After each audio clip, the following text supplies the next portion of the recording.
So,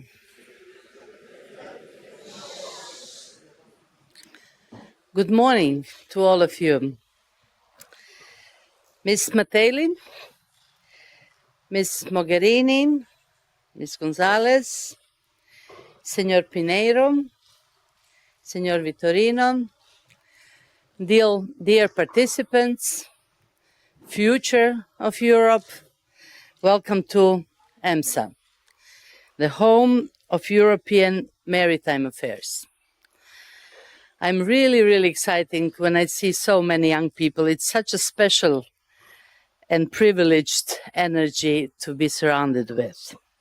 So I would like to start by thanking Jacques Delors Institute, one of the most respectful think tanks in Europe, for bringing you here today, and through that giving me the opportunity to introduce EMSA and who we are and what we do, and to talk a little bit about shipping and ports, maritime transport, and how that is relevant for the topics you are going to discuss today. Democracy, immigrations, freedom of speech, liberty. What has that to do with maritime affairs, with shipping? Well, I will try to demonstrate that indeed it is very much connected.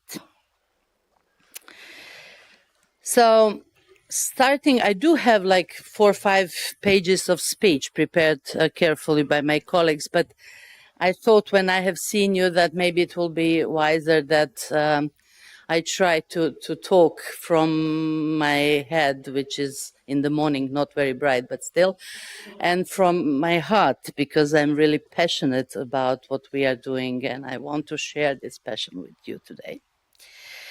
So starting from where you are and who we are, EMSA, European Maritime Safety Agency, is one of decentralized European agencies or European institutions, established 22 years ago to support and enhance maritime safety, maritime security, and sustainability of maritime transport.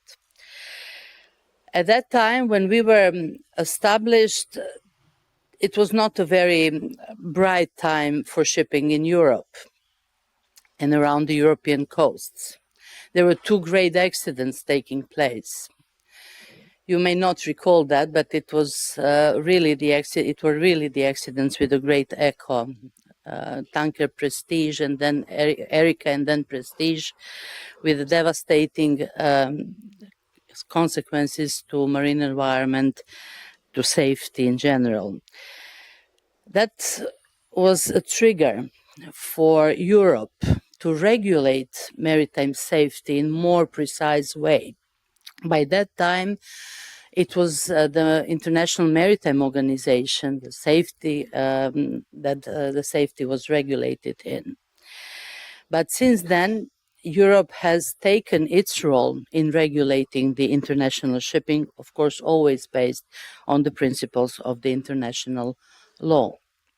It doesn't mean that we undermine the international arena in which we, as Europeans, contribute to negotiation and development of the technical standards which are relevant and very important for such an international sector as the maritime transport indeed is.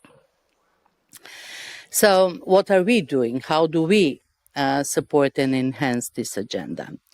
So first of all, we are developing a technical knowledge through which we inspire the legislators and through which we support the legislator when they are developing international and European standards when it comes to maritime safety, security, or sustainability. Then we ensure the harmonized implementation of these standards in the member states and the wider community, both by monitoring its implementation, but I would say even more by developing dedicated tools, nowadays mostly digital tools, to support the harmonized implementation. We build the capacities through our EMSA Academy, but we also have the operational roles So we have like 16 chartered vessels around Europe to support the member states in the case of pollution response needed. Equipment toolbox, we fly drones to monitor emissions from international shipping or to support search and rescue operations and other monitoring operations. We have Earth observation services through which we also complement the monitoring of the European waters and wider. So we have developed through these 20 years a number of very important tools to support the activities of different Coast Guard and other authorities in Europe and wider. But I would like to underline in specifically one. We call it integrated maritime services. So the key word here is integrated. And the part of this integrated services are the integrated maritime picture. We are today proudly saying that we host one of the most complete maritime picture in civilian world, not just in Europe, but globally. It incorporates over 1 billion individual ship messages a month, complemented with Earth observation data, complemented with data coming for ARPASes, and all that fused to provide a complete maritime picture. But we also ingrediate it nowadays with the artificial intelligence to identify risk, to be prepared, and to respond. We don't develop that simply to serve us sitting here in EMSA. It serves over 700 different authorities all around Europe and wider, international organization as well, which use this integrated services to perform their daily tasks, being that search and rescue, being that law enforcement, being that border control and management of our borders, being that maritime surveillance in generally, or being that sustainability aspects of the maritime transport. We are very deeply involved in sustainability as well. So although we like to say that shipping is one of the most environmentally friendly mode of transport, it still has its environmental footprint, and it is important that it takes its role now when we are talking about decarbonization and when we are talking about the greening transition of the European industries. Here we support from EMSA both the industry and the member states, again, through development of the regulation, but also through developing studies on different alternatives, for example, when it comes to future fuels that will fuel the international shipping, being that ammonia, hydrogen, methanol, you have heard about this, I'm pretty sure. So in the heart of our business is safety, security, and sustainability as three main pillars of international shipping. But why do we speak so much about shipping? Why is shipping or port sector so relevant? And why did I say it might be relevant for the topics you are discussing? Simply because shipping is essentially and strategically important. If you have participated in any maritime-related conference or event, you might have heard for this famous 90%. But I will repeat it anyway, because indeed, 90% of anything you use, you consume, it surrounded you, has been in this or that form transported by sea. More than 80% of all internal European exchange is done by the sea. So shipping and port sector are the backbone of the international economic system. And through that, it is the backbone of our way of life. That is why it has such a strategic importance. It also ensures the connectivity. which is particularly important for the small developing island states. But it is also very important for the most outer regions of Europe, or for any island communities. I come from Croatia, we have 1,000 islands. For the 50 inhabited, this is the essential way how they commute, how they apply to the services, or how the services are accessible to them as they are for us leaving the shore. Over 400 million passengers have been transported through European ports annually. So connectivity is another strategic importance of maritime transport. And particularly now when we are talking about green transition and energy transition, we count on shipping. In crisis time, that has been particularly relevant. You may recall a couple of years ago, during the COVID crisis, when that small virus literally frozen the world, ships were still sailing. Shipping and the brave men and women on board the ships enable us to still be supplied, to have the food, to have the medicals, to have anything that is needed for us to continue our life.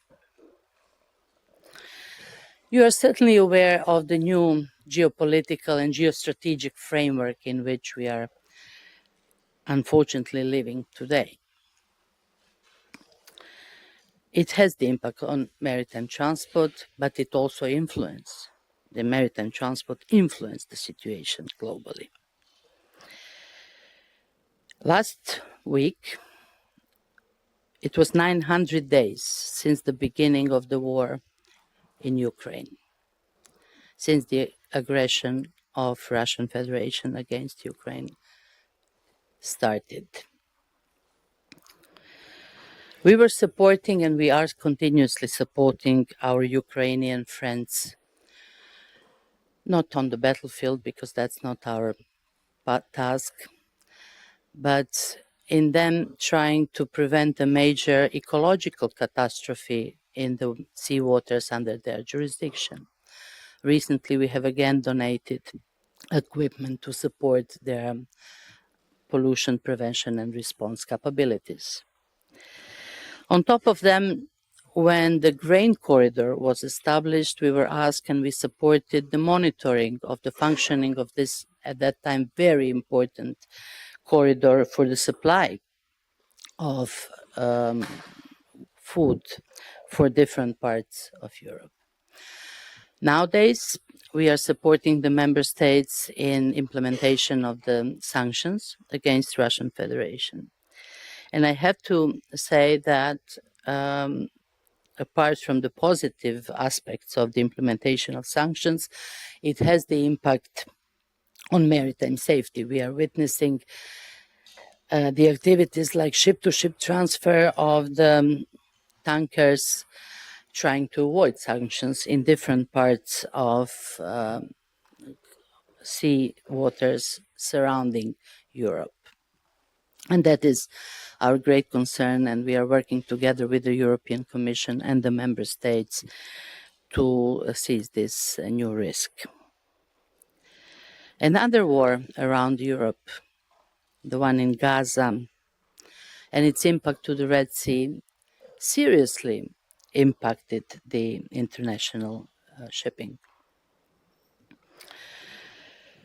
As the result of the war and the conflict of Gaza, nowadays we have the Houthi attacks in the Red Sea, and over 80 vessels since November last year were directly targeted and attacked in that area. It has been historically situations where the civilian vessels and fleets were the victims of the war. However, here we are talking about direct attacks to merchant shipping. That, of course, impacted people serving on board the vessels. With the total losses, with the sink vessels, only last week we had another sank vessels in the area. and seafarers losing their lives. When you go to your schools and universities, when we go to the office, we are not thinking whether we will be missiled or we will be hijacked. They are going to their working places, and this is what they are facing. This is really unacceptable.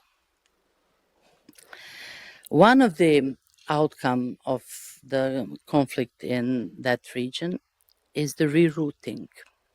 So because of the situation in the Red Sea, one of the most busy channel in the world, Suez Canal, as well as Bab el-Mandeb Canal at the entrance of the Red Sea, has been witnessed serious decrease of traffic, over 70%.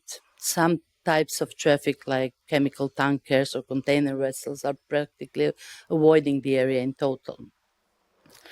That means that shipping, over 60% of shipping, reroute around the Cape of Good Hope. That means a longer journey. And apart from the obvious economic impacts, you remember this 90%, so 90% of everything will be more expensive. It has the safety impacts, because in some areas, the increase of traffic and the concentration of the traffic raise the new risks, like, for example, near the coast of Canary Islands. But it also has the environmental impact, because longer routes means more fuel burned, more emissions. Generally speaking, is it politically correct to talk about environmental impact of war when you have thousands of people killed, including kids, when you have devastation of the whole areas, of homes? Can we still talk about sustainability, about environmental impact? Well, I'm afraid if we lose that perspective, if we don't see sustainability as a part of security, we will enter into the new devastating circle.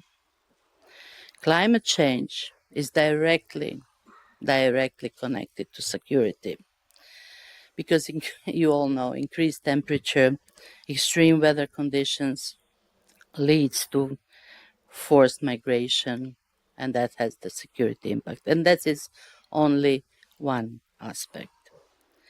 So we should not lose our focus. This is not the time for prioritization. This is the time for handling things in a holistic way, together. And with that in mind, it is particularly important that we keep this strategic sector in Europe.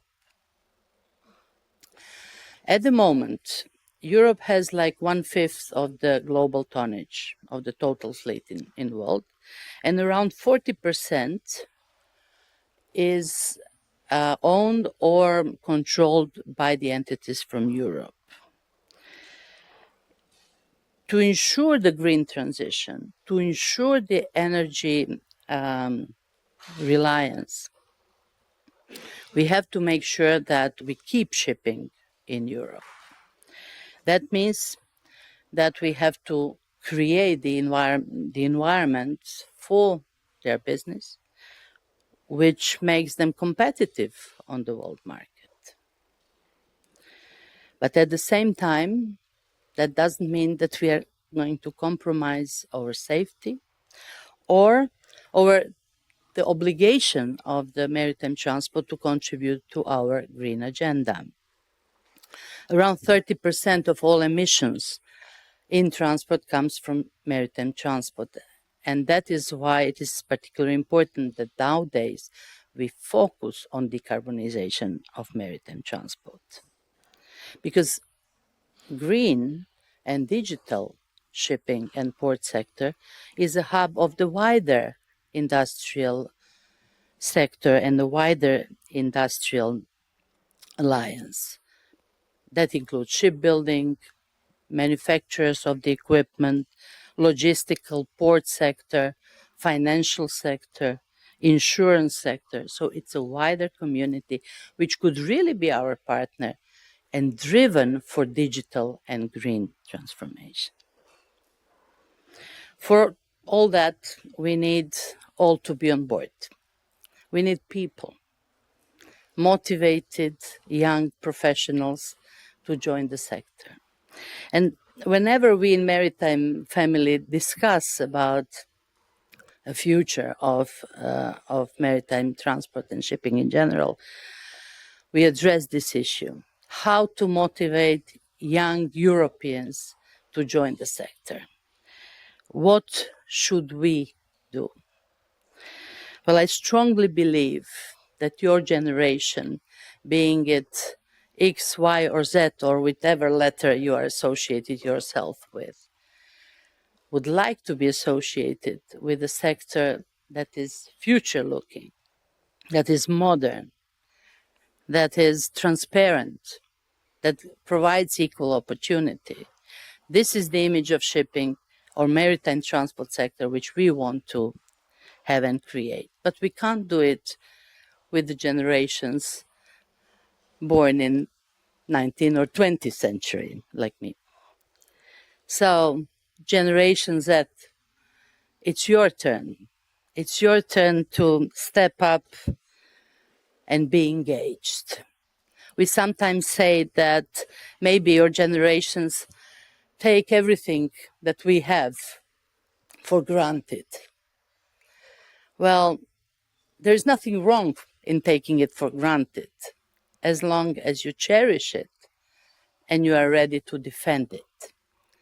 So, the future of Europe, it's your turn. Be engaged. Thank you.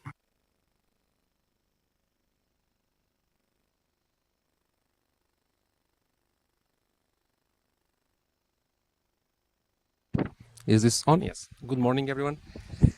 Let's start with our session, which has a very ambitious title, EU 2030 Global Challenges.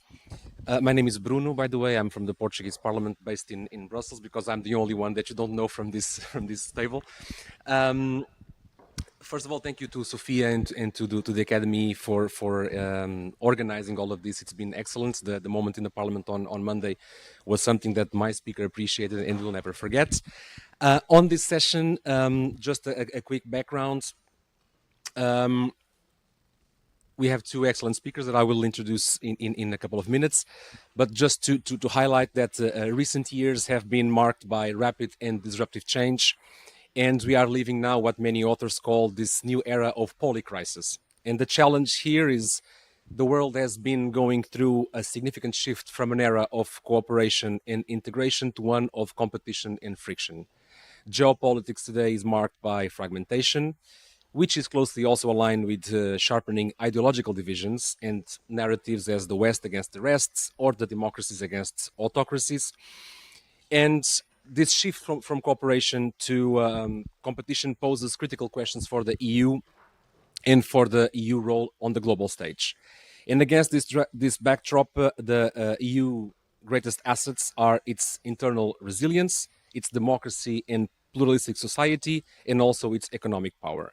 So the strategic choice, and this is something that I hope we will be able to discuss today, is how can the EU establish itself as a smart global power, able to navigate effectively in an uncertain geopolitical landscape, acting with partners whenever possible and autonomously whenever necessary.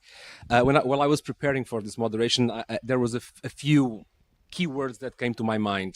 First of all, Russia, China, India. Then the Global South. I heard recently in a conference that the Global South narrative is this aspiration of these countries becoming rule makers and not only rule takers. And also challenges like the Union of Defense, NATO, and transatlantic relations, and also, how it was mentioned this morning, artificial intelligence. On our speakers, it's a bit redundant to introduce them, but I will do it nevertheless. To my right, we have Arancha González. She is the Dean of the Paris School of International Affairs at Sciences Po. She was Minister of Foreign Affairs, EU, European Union and Cooperation of the Government of Spain. I believe the Sanchez II government, if I'm not mistaken. And she also served as United Nations Assistant Secretary General and Executive Director of the International Trade Center. And she was Chief of Staff of the World Trade Organization Director General, Pascal Lamy. She recently published a book that I hope we'll be able to discuss a bit in 2023 called Making Trade Work for Prosperity, People and the Planet. To my left, we have Federica Mogherini. She's currently the Rector of the College of Europe since September 2020. If I'm not mistaken, she's also Director of the pilot program of the European Diplomatic Academy. Not pilot anymore, now it's established, good. And previously, she has served as the High Representative of the EU for Foreign Affairs and Security Policy and Vice President of the Commission from 2014 to 19. And prior to joining the EU, she was Italian Minister for Foreign Affairs and also, very importantly, member of the Italian Parliament and of several different interparliamentary assemblies, like the NATO Parliamentary Assembly, for instance. I will kick off with a couple of questions to break the ice myself. First to Federica. And then another question to Arancha, and then I will open the floor. And if you keep the same pace as you had in the last 2 days, I'm expecting lots of questions from the audience, which will make this even more lively. So to Federica, the EU faces an unprecedented combination of external threats, like mentioned before, ranging from Russia's invasion of Ukraine, the war in Gaza, and the rise of China as a global player, to also the challenges posed by economic, energy, and military dependencies, and also the climate crisis. At the same time, the Union is aiming to becoming stronger, being that the objective of the strategic compass is to make the EU a stronger and more capable security provider, which is something quite new and something that I would say 5 to 10 years ago was not even on the cards. The scale of the challenges has no precedent in the EU's history, and its member states still face significant obstacles as they seek to attain this higher geopolitical profile. At the time of this intensifying global rivalries, multiple elections worldwide this year that can redefine the leadership of some of the main actors. I will not name which ones, but everybody knows. Disinformation and rising the divisions.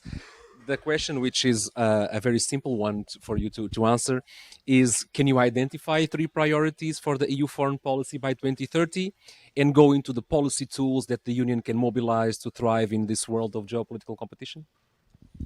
Well, thank you. Is it on? You hear me? There's a button here. Should work now. Good, you hear me. Good morning. First of all, thank you. Thank you for the simple but not easy question.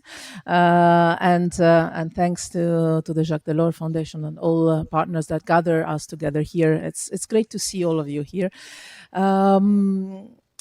And it's great to be in a panel with Arancha again. Our patterns look very similar, and there must be a reason why. Moving from foreign minister to European affairs to academia, still connected with the EU work. We have many things in common. So pleasure to be here. Priorities for the next 5-10 years for the European Union in this geopolitical landscape. I would say 3 main strands of work, 2 main streams of work that under them have, I think, several chapters, several things to be done, several to-do lists. Number 1, I would say develop the strategic autonomy, and that relates to many different fields. Automatically, we connect strategic autonomy to defense and military capabilities, which is probably the field where the European Union needs to do more. We actually started with the Lisbon Treaty. The Lisbon Treaty puts the seeds for developing the European defense. Then we actually activated those instruments in 2016 with the global strategy and implementation of that. 2017, 2018, we started to implement the defense capabilities of the European Union with the permanent structured cooperation and so on and so forth. And in this last 3-4 years, a lot has been done to actually strengthen the military capabilities of the European Union. This is what we normally refer to as strengthening and developing the European strategic autonomy. But actually, strategic autonomy for the European Union means a lot more than only defense. It means energy, it means tech and digital, it means the financial instruments, and I could go on. So I would say number one, so I go for the headlines and then we can go deeper into different sectors in the conversation. But I would say number one, strengthening our capacity to act autonomously if needed. You said it already very well. We need to work together with others every time we can, but we need to be ready to act alone if it's needed. And this is across the board of many different policies. So developing the instruments of strategic autonomy. Number two, and not only the policies, the instruments, also the mindset. Because I think that sometimes, even when we have the instruments to act autonomously, we don't necessarily have the mentality of doing so, of going into the field of taking decisions by ourselves. At the end of the day, autonomy, if you look at the etymology of the term, means the power to determine your own norms, which is quite basic, quite fundamental, and yet requires a certain effort from a political point of view. So number one, I would say developing the instruments and mindsets, the political will to be strong enough to be strategically autonomous. Number two, I would say stay true to ourselves. This is a big headline for many different things that go under that. Sometimes we tend to put in a contraposition, even ideological contraposition, the strengthening of defense and military capabilities against the work for peace and diplomacy. In my view, these are not two separate strands of work, these are complementary. And I think that as we strengthen our capacity to act autonomously, including our defense capabilities, and our military means, and our financial assets, and our energy independence, and all of that, at the same time, I think we have to keep in mind why the European Union was born. And that was because we have learned, finally, the lessons of having gone through thousands of years of wars inside Europe.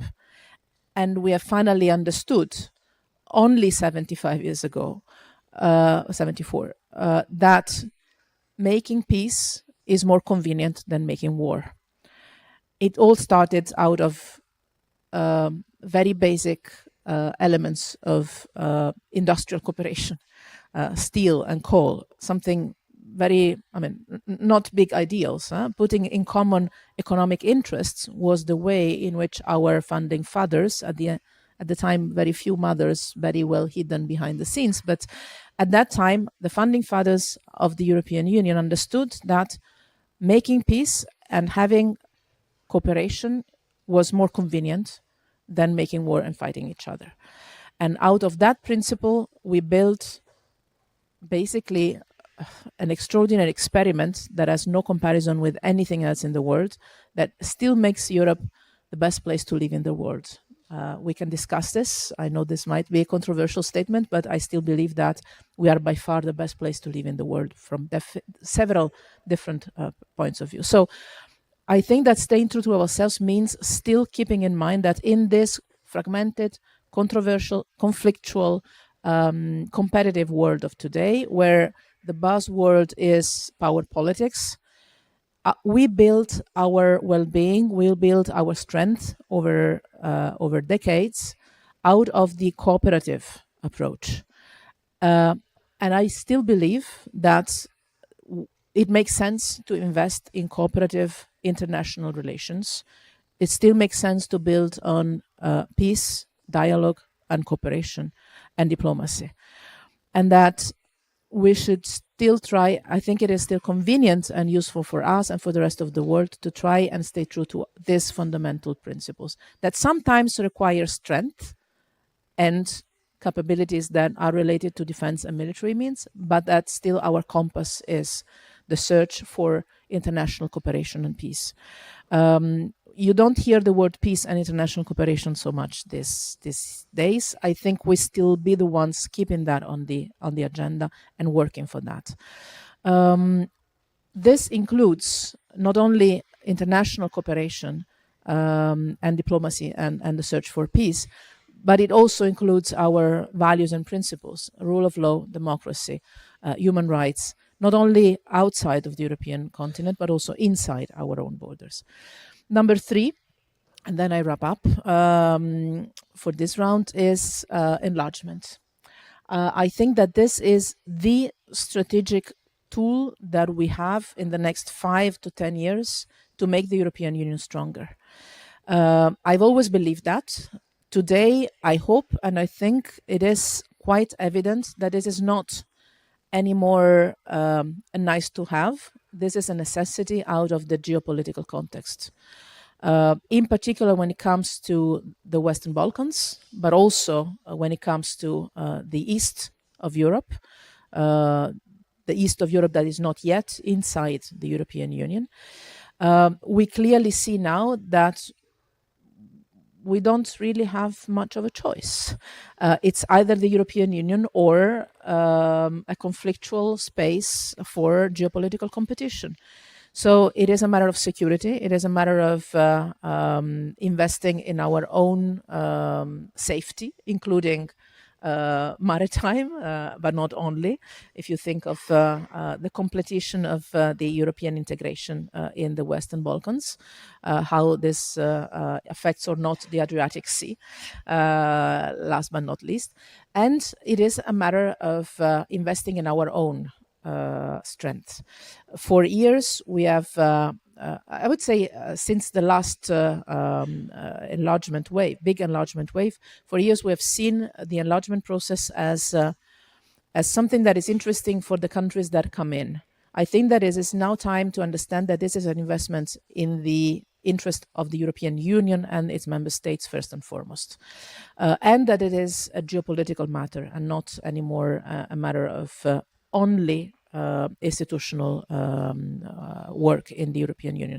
And I'm hopeful that we managed to move on with enlargement, not necessarily with a big new wave of 7, 8, 10 new member states coming in at once, maybe 10, 15 years from now, once the internal reforms will be done. But I hope that we will be able to have 1 or 2 new member states in the coming 4 or 5 years, and proceed in parallel and not in sequence with the internal reforms, because I really believe that this is going to be an asset for the European Union to be able to show consistency on the pattern that we have indicated for the future.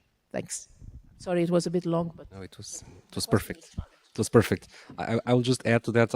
Last week we had a meeting of the parliaments of the South, and there was a very senior member of the European Commission that described the next enlargement as a regatta system.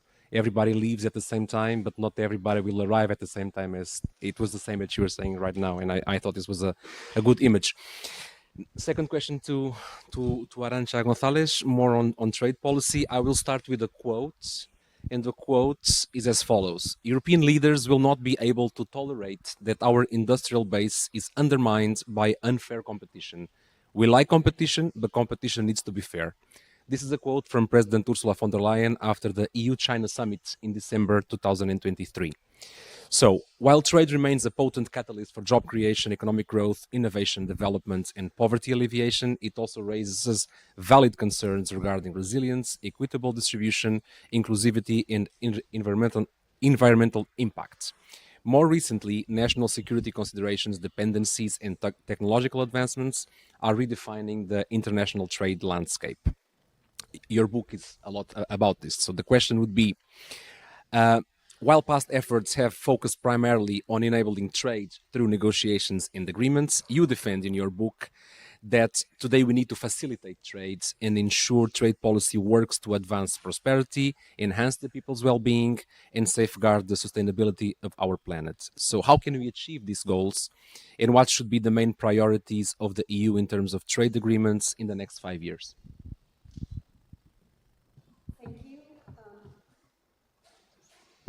Thank you very much to the Jacques Delors Institute for this invitation. Thank you to the partners that have supported this exercise. And thank you, Maja, for convening us here in the EMSA. And frankly, I cannot think of a better place to talk about international trade to be in the House of Shipping, since at the end of the day, this is what allows international trade to work.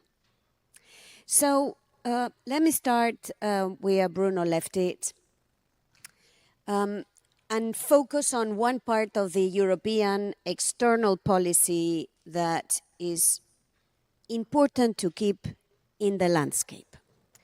And it's important to keep in the landscape because this is the European policy that is truly European. 27 member states on international trade speak one language and they speak through one voice. So this is the area of the European foreign policy that is a federal policy in the true sense, which is what helps the European Union have a certain weight internationally. It's also important to look at this part of the European external policy because this is the one that helps build the European growth and jobs model. 2/3 of European growth, 2/3 of European growth, please note this down, because this is an important figure if we are going to discuss international trade.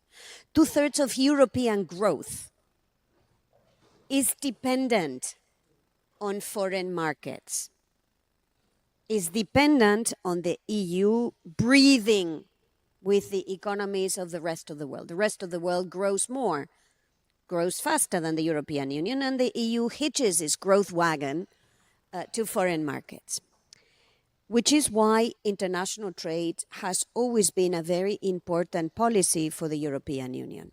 Now, the EU has traditionally worked along 4 axes on international trade. The first one has been, as I mentioned, openness. It's not an ideological posture. It's a recognition of the EU's own growth model. Now, maybe the EU has to change its growth model, maybe. But while the EU hasn't changed its growth model, this is an important part, openness. Second part, rules, systems, which is why the EU has always been a very strong supporter of the multilateral trading system. Again, it hasn't been an ideological choice. It has been a self-interest, an enlightened self-interest. If you breathe a lot with the rest of the world, you want to make sure that there is a framework of rules, regulation, norms, procedures, including a court, quote unquote, a dispute settlement mechanism that will help you when others are not respecting the rules. And that will help you also managing your own constituencies that sometimes also want to break the rules and want to go protectionist. The third characteristic of the EU's trade policy has been what I call trade with adjectives. Sustainability, inclusiveness, fairness, rights. These are all adjectives that the EU has combined with openness, because it's not just about openness trumping the rest of the agenda. It has to be open trade, which cares about sustainability, which is sensitive to environmental degradation, to emissions, to biodiversity loss, to pollution of the oceans, including in the maritime space, as Maja told us. Rights, because the EU wants to make sure that its trade policies are not fostering violations of human rights or is not done on the basis of violations of workers' rights. Inclusiveness, because for a big part of the world, those that are poorer, smaller, further away from international markets, international trade is a dream unless you have positive measures to include them into the global economy. So it's always been trade with adjectives. Now, we can discuss whether there were enough adjectives. We can discuss whether or not the adjectives were respected. but it was never about open trade or free trade without consideration for other dimensions of social and societal life. Final characteristic of the European Union's trade policy has always been that trade is a tool, trade is a means, but at the end of the day, you have to deal with the distributional consequences of open markets. That it's good to have open markets because they foster efficiency, but they also create dislocation. They also create pain. They also create difficulties for many citizens around the European Union. And therefore, you had to also have proper domestic policies and proper European policies to cushion the impact of this dislocation. Now, this has been the theory, but from 2008, this theory has had to be adjusted. In 2008, we had a financial crisis, and we saw that open markets without a good doses of international regulation was not enough. It created a lot of pain. So here, it punctuated the necessity to also have a proper regulatory system, especially on the financial sector. The arrival of Donald Trump to the White House brought to the fore unilateral trade policies, the abuse of protectionism to protect against dislocations of international trade, and the difficulties that this created when the main builder of the international trading system was ready to violate the rules. Then came pandemic, then came the invasion of Ukraine by Russia, then we saw the rise of China and the big rivalry between the US and China around technology. And all of this brought to the fore the problem of excessive dependencies on a specific markets for specific products, many of them considered to be essential to the security, to the economic security, but sometimes also to the security with capital S. And in all of this, we've seen the rise of the concerns concerning climate change and how to make sure that every engine of the world global economy helps reduce emissions. So now we find ourselves in a bit of a crossroads. And this is a very difficult conversation for the European Union because it relies more, again, on foreign markets than the average country in the world. From this point of view, it is very different from the US, who relies less on foreign markets for its growth, is more similar to China than to the US. So in this crossroads, the EU has to find a new balance. And let me end by describing what this balance needs to look like. It has to find a new balance between markets and states. How much it lets markets and how much it needs to regulate. How much it needs to punctuate the manner in which markets work. It needs to find a balance between efficiency, which is what open markets bring, and security, which is why we now have a more prominent economic security agenda in the EU. It has to find a new balance between multilateral rules, multilateral mechanisms, and autonomous measures when these multilateral mechanisms are not possible. And we have seen a few, especially in the area of climate change. Let me mention the new regulation by the EU on deforestation, or the new mechanism that the EU has introduced on carbon border measures, CBAM. The EU has to find, finally, a new balance between how much of international efforts and how much of domestic efforts, how much of domestic measures to help those that are in this big transition. Now, not only this transition being fostered by international competition, but also by technology, which is fundamentally shaping the labor market. Finally, let me tell you that I will end where Federica started.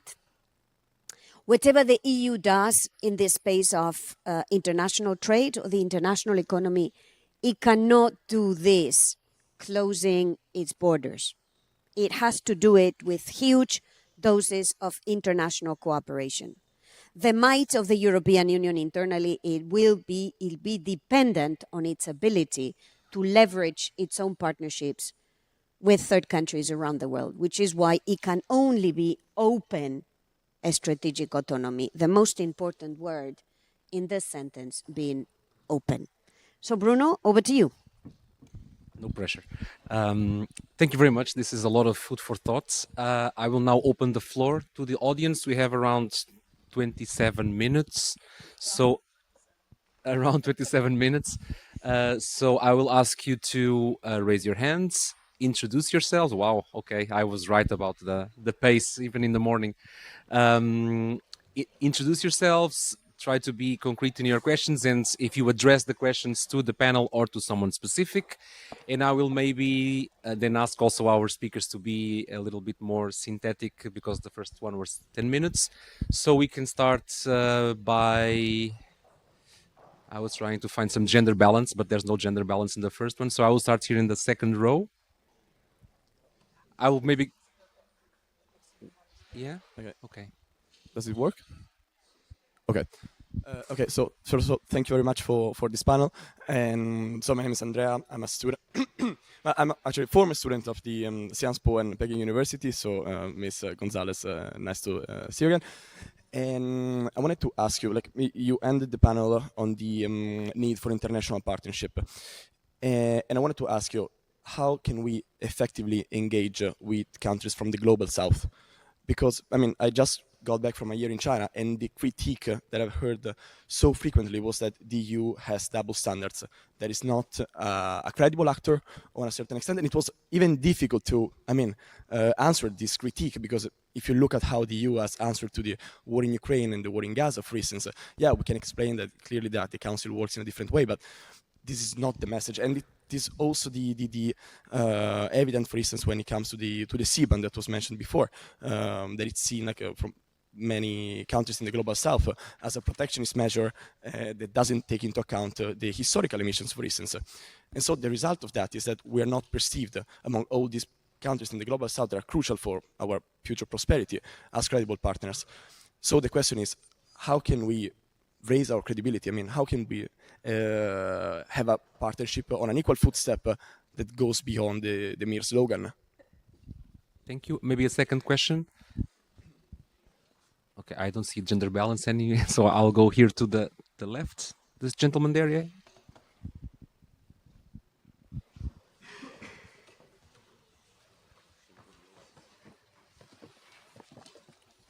Thank you. Madam Laya, you had told to a l'Ordre Mondial that one of the main obstacles to EU to its future is mainly its fragmentation. And when asked if we could avoid that fragmentation by reforming the current treaties, you said that we wouldn't get there by reforming the treaties. But yet, we see that there's still a lot to work on. And you mentioned that it would be important for states to have a political energy. So I ask you, how can we foster that political energy when we see that currently, with the last results of the European elections, there's a lack of political energy, but rather more, let's say, fragmentation. So how can we actually foster that political energy? Thank you very much. Thank you. Maybe we take these two questions and we start the other way around by Arancha and then Federica. Yes? First, let me tell you that I generally avoid this expression of global south, that I rather talk about the plural south. And this is not just a question of words, it's a recognition of the enormous plurality of the partners of the European Union. They go from China and South Africa to Mali and the Seychelles and anything else in between. So the first thing I think we have to exercise is a bit of humility. I think it's much better when you want to engage seriously with the others that you start from a position of humility. And if we are humble, I think we should recognize that double standards is the preferred sports internationally.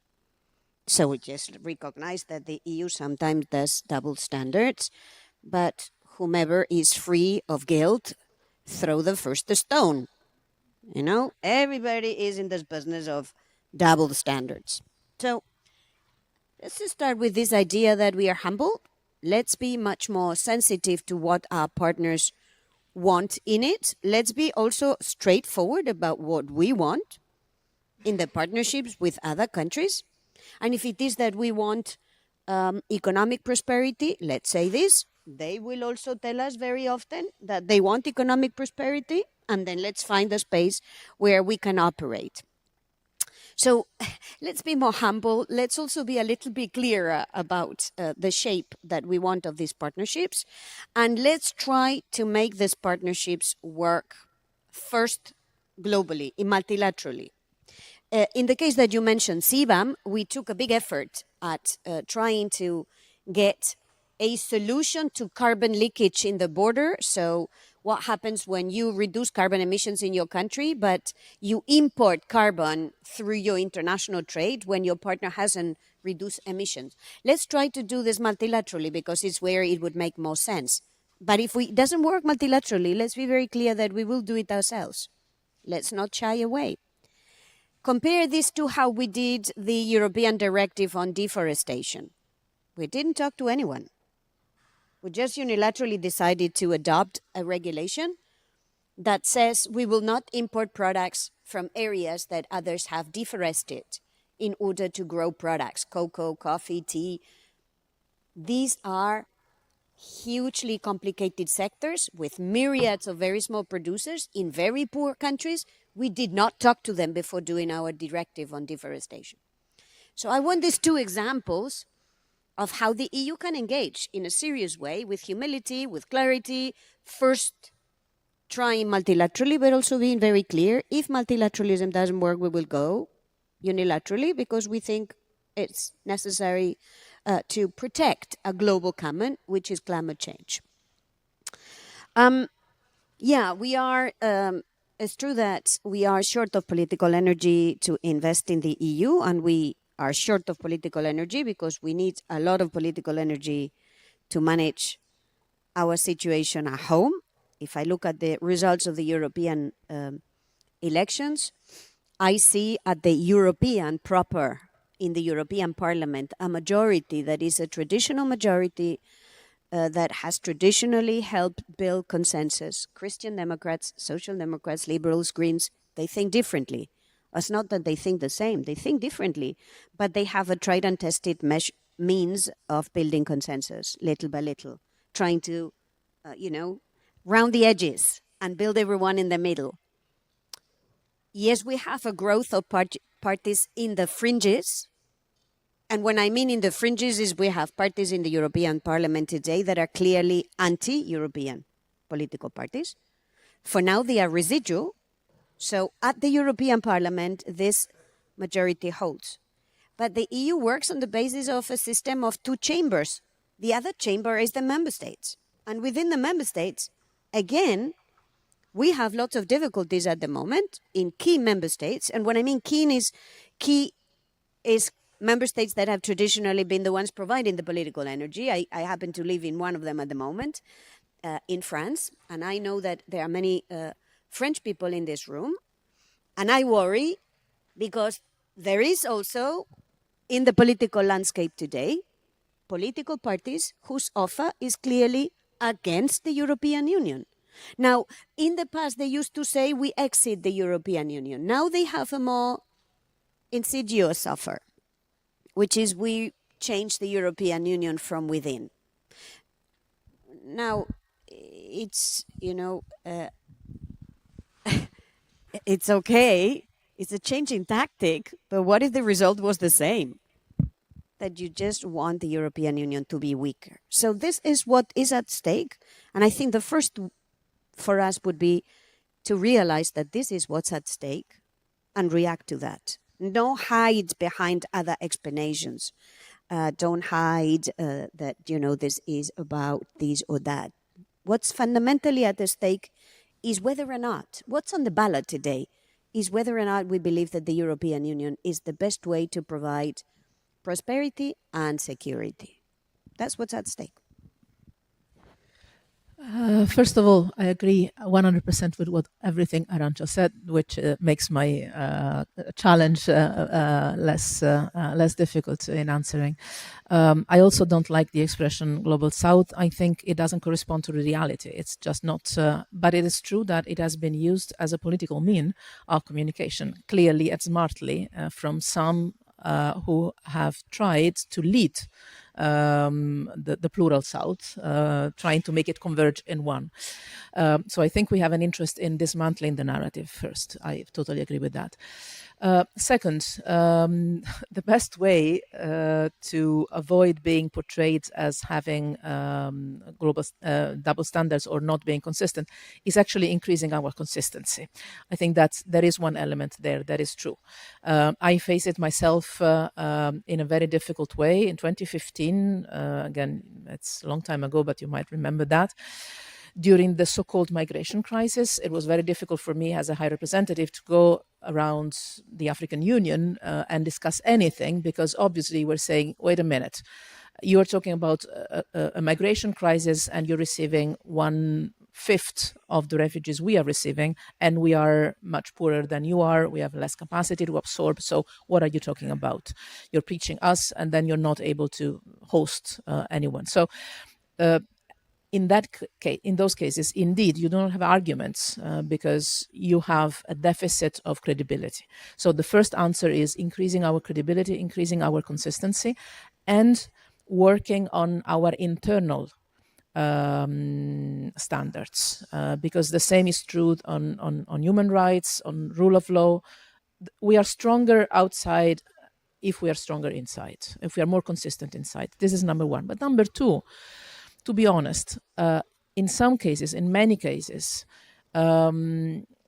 accusing the European Union of using double standards or not being consistent is a very easy way to hide a much bigger lack of consistency, either on internal leaderships of countries that are not democratic or that do not apply at all rule of law, democracy, or open standards, or to hide the fact that they might incline on following leaderships that are much less consistent than the European Union is. And in those cases, I think it is always useful to invite at an exercise of this kind. True, you can criticize the European Union as much as you want. It's complex. It's sometimes acts unilaterally, imposes standards and norms. All right. In most cases, we have good reasons to do it, which are not connected to our own economic interest. Most of cases, it's connected with our intention to protect the common good. And we sometimes see that we are the only ones being willing and able to do that. So we try to do our best for the sake of others too. But there is an interesting intellectual exercise that we can invite our partners in the world to do, or our interlocutors, if they're not partners in the world, to do, which is, good, you don't like it. Just imagine for 24 hours, just 24 hours, take away everything that the European Union is doing in the world at once. Humanitarian, development, trade, investments, anything. Okay, take that away, security. Delete from the world scene for 24 hours all external action of the European Union. And then see how they come and ask us to be back. Because for the majority of cases, we are criticized for maybe 1 or 2% of things, while 98% of things are still would be invaluably missed if they were not there. And we sometimes are a bit shy in remembering our partners or our interlocutors of all the good we do. And we do that for our own sake, because we know that investing in our partners' strength and in our international cooperation is also a way of growing and increasing because we are connected. But it's always good to remind that, yes, we have a lot that we can improve, democracy, work in progress, but we're also the only ones in the world that accept being criticized so openly, which is part of our model. Then on the other question, which I think was more for Arancha, but I still have maybe a couple of words to say on this. I think that it is high time for us to open a discussion on what does it mean to be anti-European. And here I take it where you left it. Because after Brexit, and after even more after the UK elections tomorrow, is that tomorrow? Yeah. I think that the prophecy of Brexit will be the beginning of the end for the European Union is clearly dead. Nobody is going to follow that path because if the Brits didn't manage, imagine us. Just to be clear. So I think that the anti-European discourse after the Brexit disaster is trying to re-articulate itself, and I think it is not clear yet what is really meant by being anti-European. And I think your generation is the one that actually is hopefully, in my view, going to stabilize the debate about the fact that the European Union is simply another layer of decision making. I mean, nobody would question, or at least hopefully no one would question, whether a certain level of institutional decision making is legitimate or not. I mean, I'm from Rome. There's a city level, in the Italian system, there's a regional level, there's a state level, and then there's a European level. And you have different levels of institutional decision-making. You have different level of decision-making on norms and legislation. And the European Union is, as Brexit has shown, an established, basically impossible to dismantle mechanism of institutional decision-making. So the point is not whether you're anti or pro a certain decision-making level. The point is what kind of policies you implement at each level. And this is true for any level of decision-making. And there is a difference, which is also a novelty compared to the 90s or the early 2000s, where it seemed that left and right, it was all the same. No, there is a difference between left and right at every of this institutional decision-making. You would have different choices made for different policies at every different level. And I think that if we manage to normalize, to get to a point where we normalize the fact that the European Union is not an object of dispute politically, but it's an institutional acquis, that it's there to stay, that nobody challenges the fact that it exists, and that the point of contention becomes which kind of policies you take at each level, then we enter, hopefully, into a more normal political debate. I hope that if there is something good about this entire political environment we're living in, this might be a positive outcome of that the European Union becomes another level of the political arena where political confrontation between or among different political lines happen. Normalizing the fact that the European Union is there to stay and that nobody really challenges its existence. Because honestly, I do not detect, even in the extreme right positions, even in those that argue against the European Union, I don't detect any concrete proposals to dismantle the European Union. It's a narrative, it's messaging, but it's not a policy. So I hope that in the next 5 to 10 years, this will become a new normal to debate not whether the European Union is good or not, but what kind of European policies are promoted and implemented. And you can have very extreme policies implemented also at that level. And that is a different kind, but that the European Union in itself is not under question. Thank you. It's a very optimistic and inspirational perspective. Me being optimistic as well, I will use the 8 minutes that we have left to wrap this up with the tolerance of our organizers. I saw a question here on the second row. I will try to bundle maximum 3 to 4. So I will start here. Please be short and to the point. want to start by saying thank you very much for your contributions. I'm both Spanish and Italian, so for me this is an honor.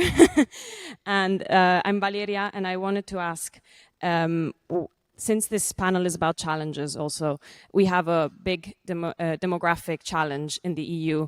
And I'm wondering, how do we stay relevant at a global level with this challenge, and what kind of solutions do you see to this problem? Thank you. Thank you. Yes, there on the third row. Yes, please. Yes, you. Go ahead.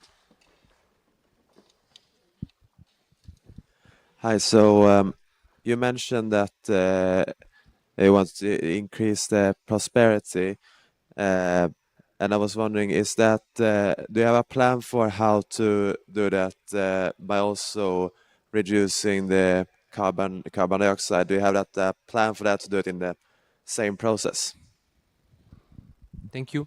I will take one final question there at the end.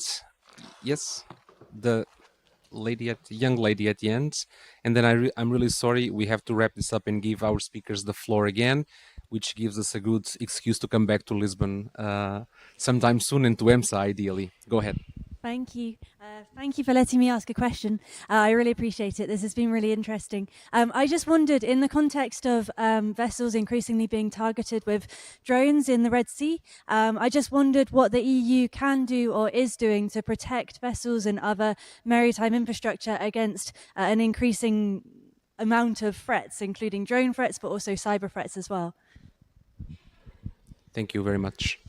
Federica, you want to start? Should I start? Well, maybe I'll focus on the first question. I think that there are two elements to that. One is to accept finally something that no politician dares to say. But as we are in academia now, we can. I guess I said that even when I was still in the institutions and in politics, that we need immigration. We need immigration.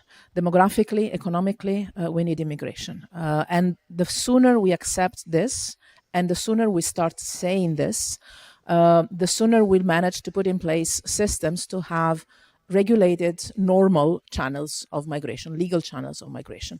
The more we deny this, the more we open the way for unregulated and these inhuman ways for migrants or refugees to come to Europe.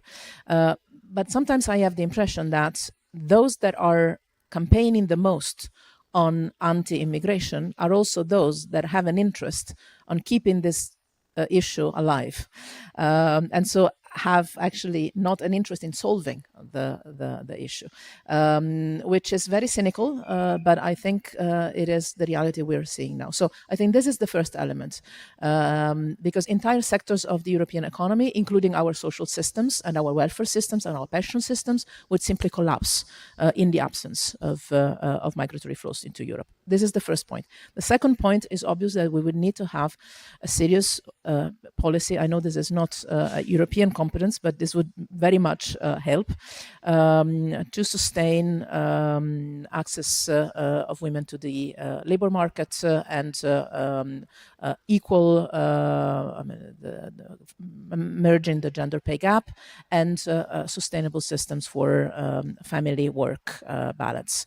I've always been convinced that the key to that is introducing compulsory parental leave for both in any couple by law. We're far from that in most countries in the European Union, but I think that would be the key to increase natality. And the third element is that how to keep the European Union relevant in the world scene, even if we are declining on the demographic side, is that actually I believe that the strength of the European Union still is not related to the demographic element. Our strength is our normative power. I think Arancha mentioned that very clearly. This has always been our point of strength. This is still the thing we do best in the world. I see a lot of competition in every other field, and the one that worries me the most is the technical and digital one, the tech and digital field, where we are definitely lagging behind. But where we definitely have no competition whatsoever is the normative one. And I think that we should continue to invest in that for keeping our role in the world. If I understand it right, this is the wrapping up. So I cannot conclude without mentioning one thing that makes it special for me to be here today, because I forgot to mention this in the very beginning, but for me, being at the Jacques Delors Agora today is a special thing, because at the College of Europe, we have every year a patron of promotion. And for next year, our patron will be Jacques Delors. So it is a conjunction of spirits and avenues that makes it particularly special for me to be here with you today. Thank you very much. Arancha, please. So they call it migration, we should call it demography. It's as simple as that. If we really want to tackle this problem, we should start calling it by its name.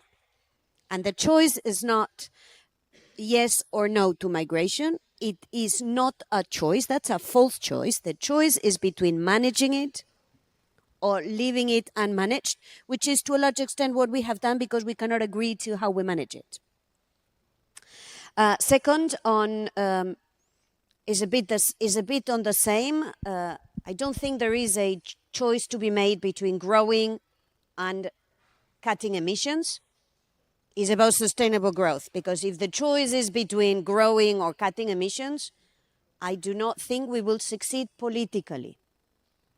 So it's about how do we marry the need to grow with the need to do this in a less carbon intensive.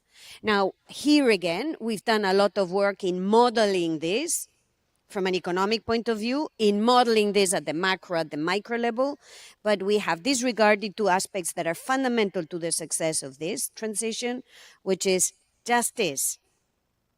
Justice in how we will manage the impact of this transition, and sociology.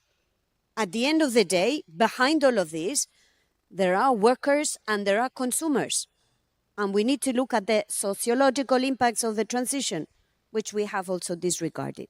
Third and final, on the threats to the maritime transport, this tells us of the importance to properly map threats to our economy.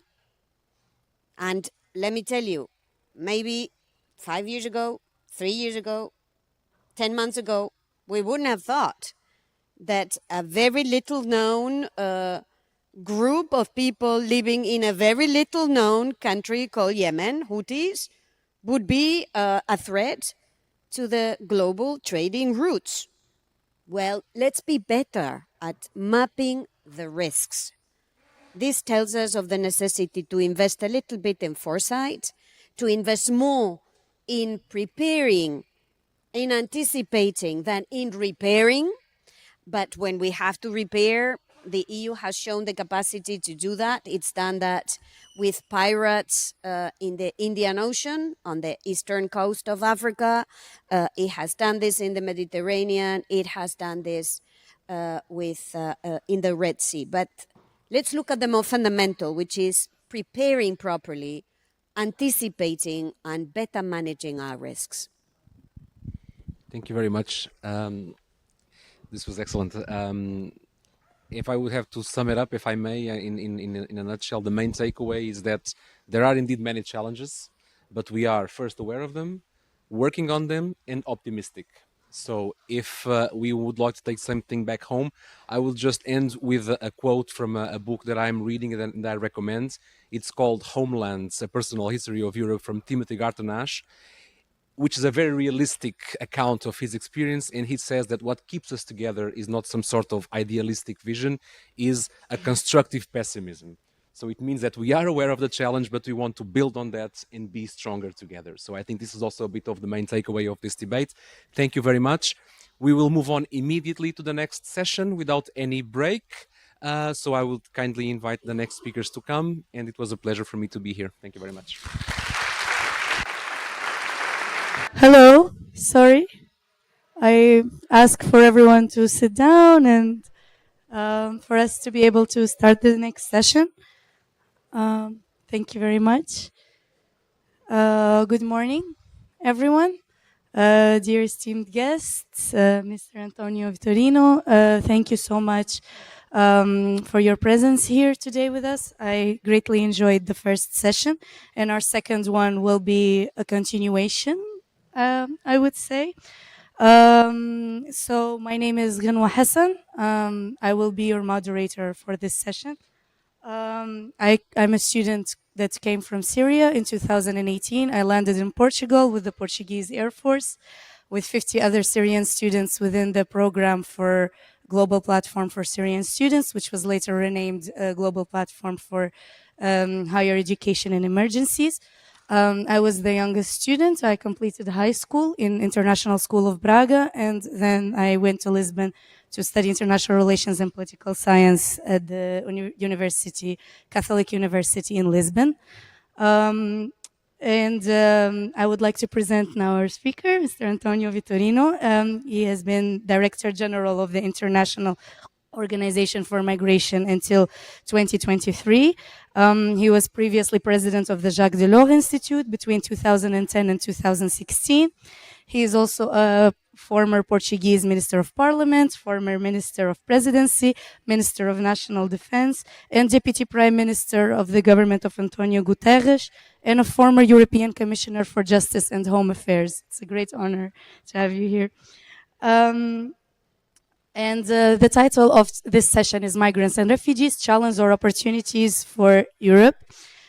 So to present the topic, I would like to start with our values, and that a lot can be said about them by the way that we host migrants and refugees.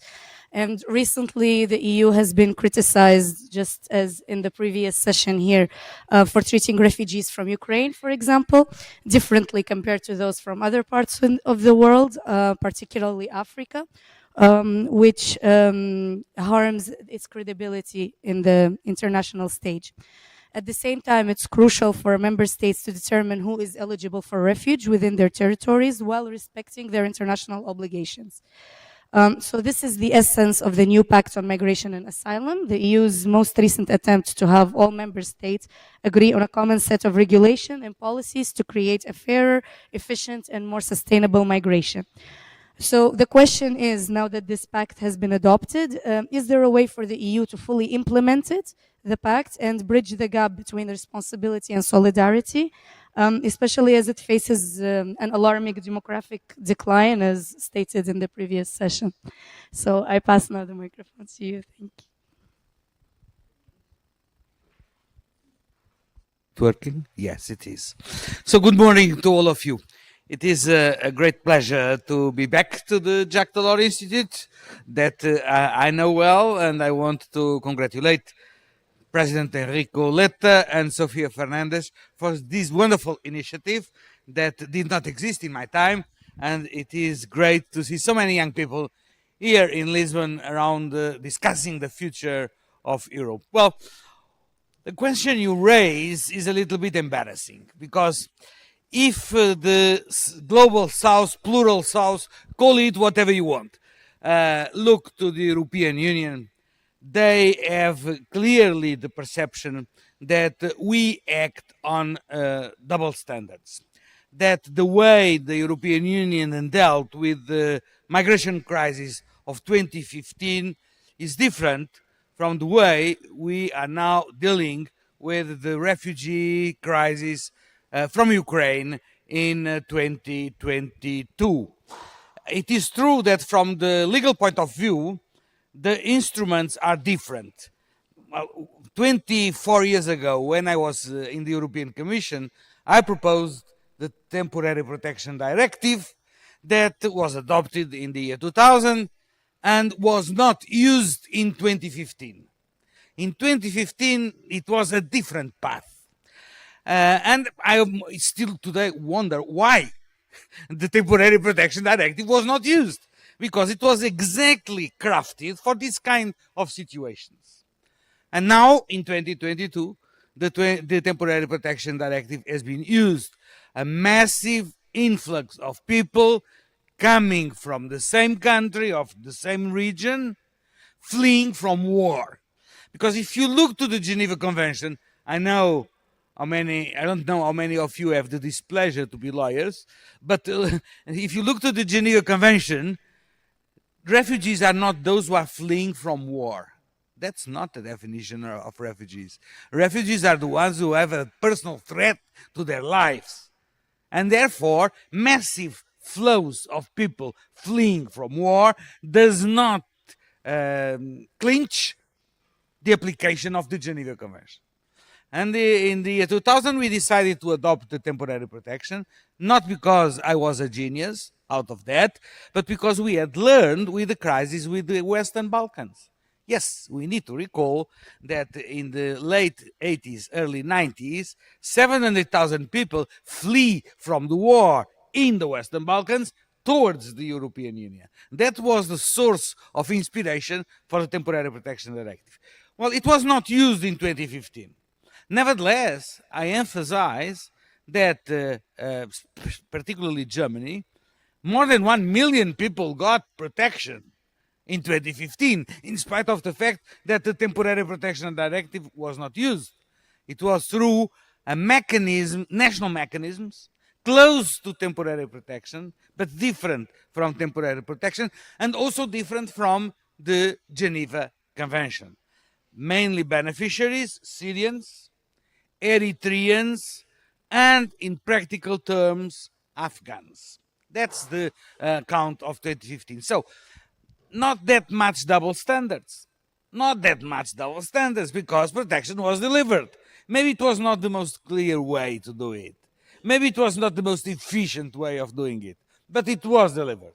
And now, in 2022, I don't know if you know the figures, but in a couple of weeks, 2 months, around 8 million Ukrainians left Ukraine towards the European Union. Mainly women, children, and elderly people.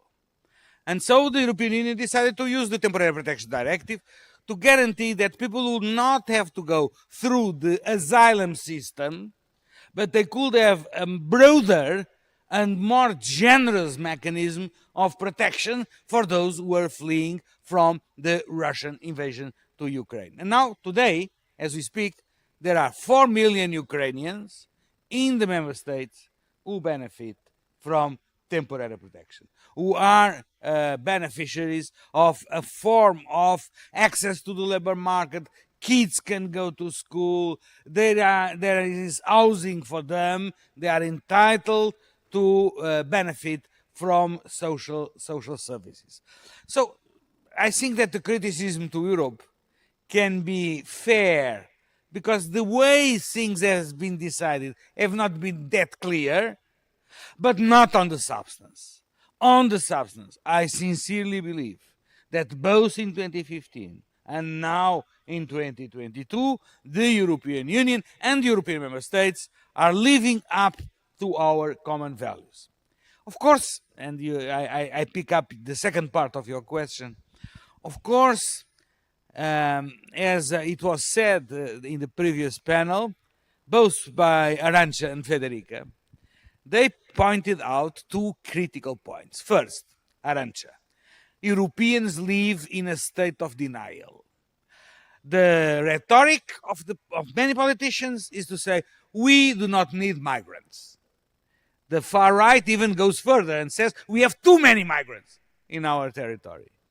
Well, you are in a country where 40% of agriculture and fisheries depends on migrants, where tourism, which by the way is responsible for 15% of our GDP in Portugal, 35% of the workers in tourism are migrants.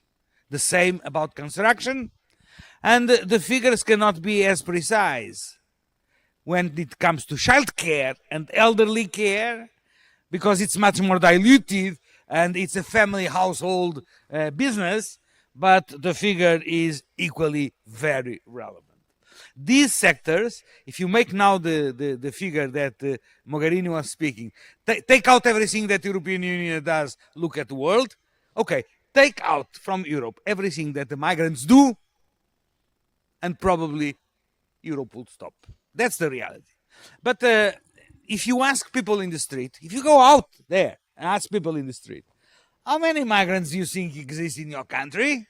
They all will tell you that there are 2 times, 3 times, and sometimes 5 times more than reality. So there is a mismatch between reality and perceptions. Perceptions on migration are very far from reality. And the reality is that we depend much more on migrant workers than we are prepared to admit, to accept, and to adopt the policies corresponding to it. Second problem. Federica said a couple of minutes ago that the vast majority of refugees, now I'm talking about refugees, not migrants, refugees, those who benefit from the Geneva Convention, the vast majority of them are in the global south. So it's the poorest of the poorest that are delivering protection to the refugees. Uganda is the second largest country with refugees in the world. Well, Uganda is not that rich country. Turkey, because of the Syrian crisis, 3.5 million. All Latin American countries had to accommodate 6 million Venezuelans fleeing from Venezuela.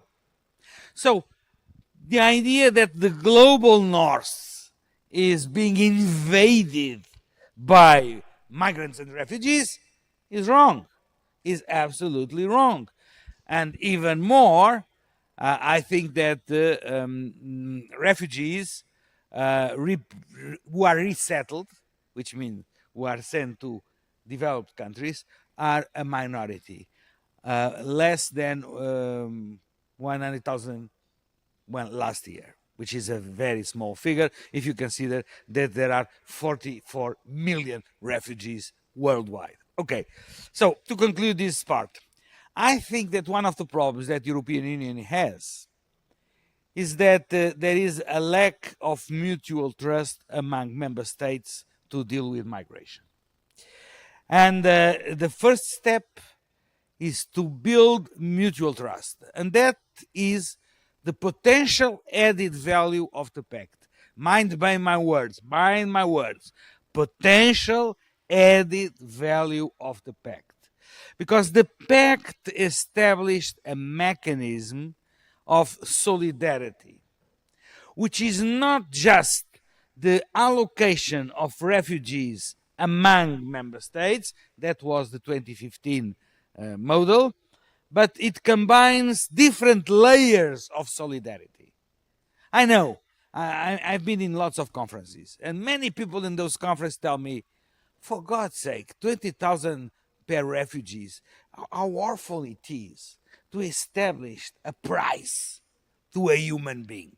I understand the criticism, but in practical terms, we are talking about a sort of cooperation that involves different contributions, including financial contributions.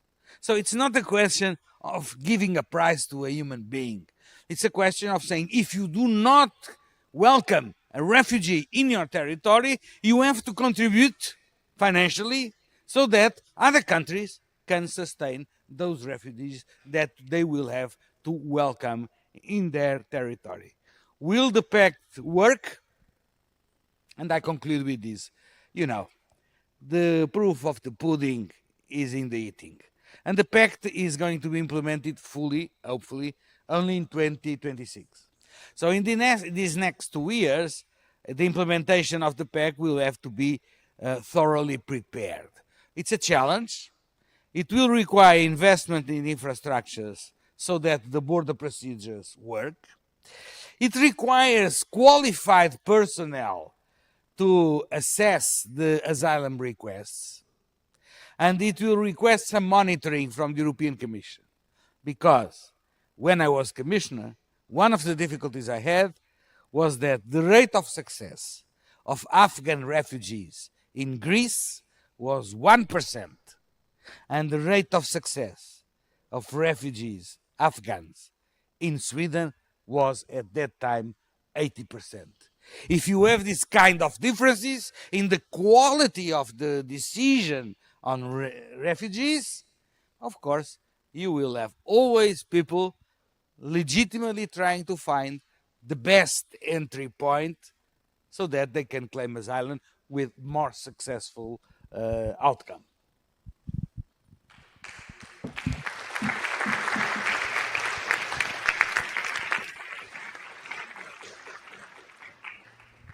Thank you so much for such a comprehensive answer. I'm sure there is a lot of questions from the audience. So we will be accepting some right now and opening the round of Q&A. So I see a question there in the back. That was the first hand risen. So we can start with this. And I think we can already accept 2 more questions here as well. It's on. Questions. Can you hear? Oh, Director General Vitorino, what are your views on the practice of outsourcing the management of migrants to third countries?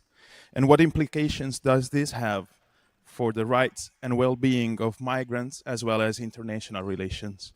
Thank you.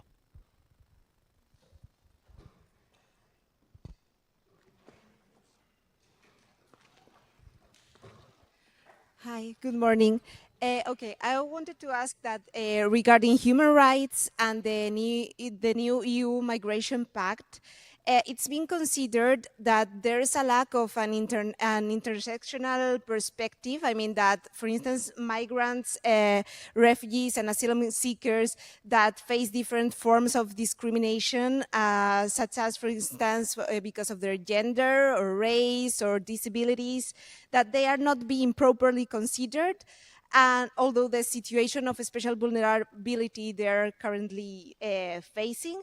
So I wanted to ask you, what could the EU do in order to change this and to attend the particular needs that they have, and in order, consequently, to not to leave anybody behind and to comply with the international standards that the human rights international standards that are created by the different UN conventions, such as the CRC or the CRPD or the CEDAW.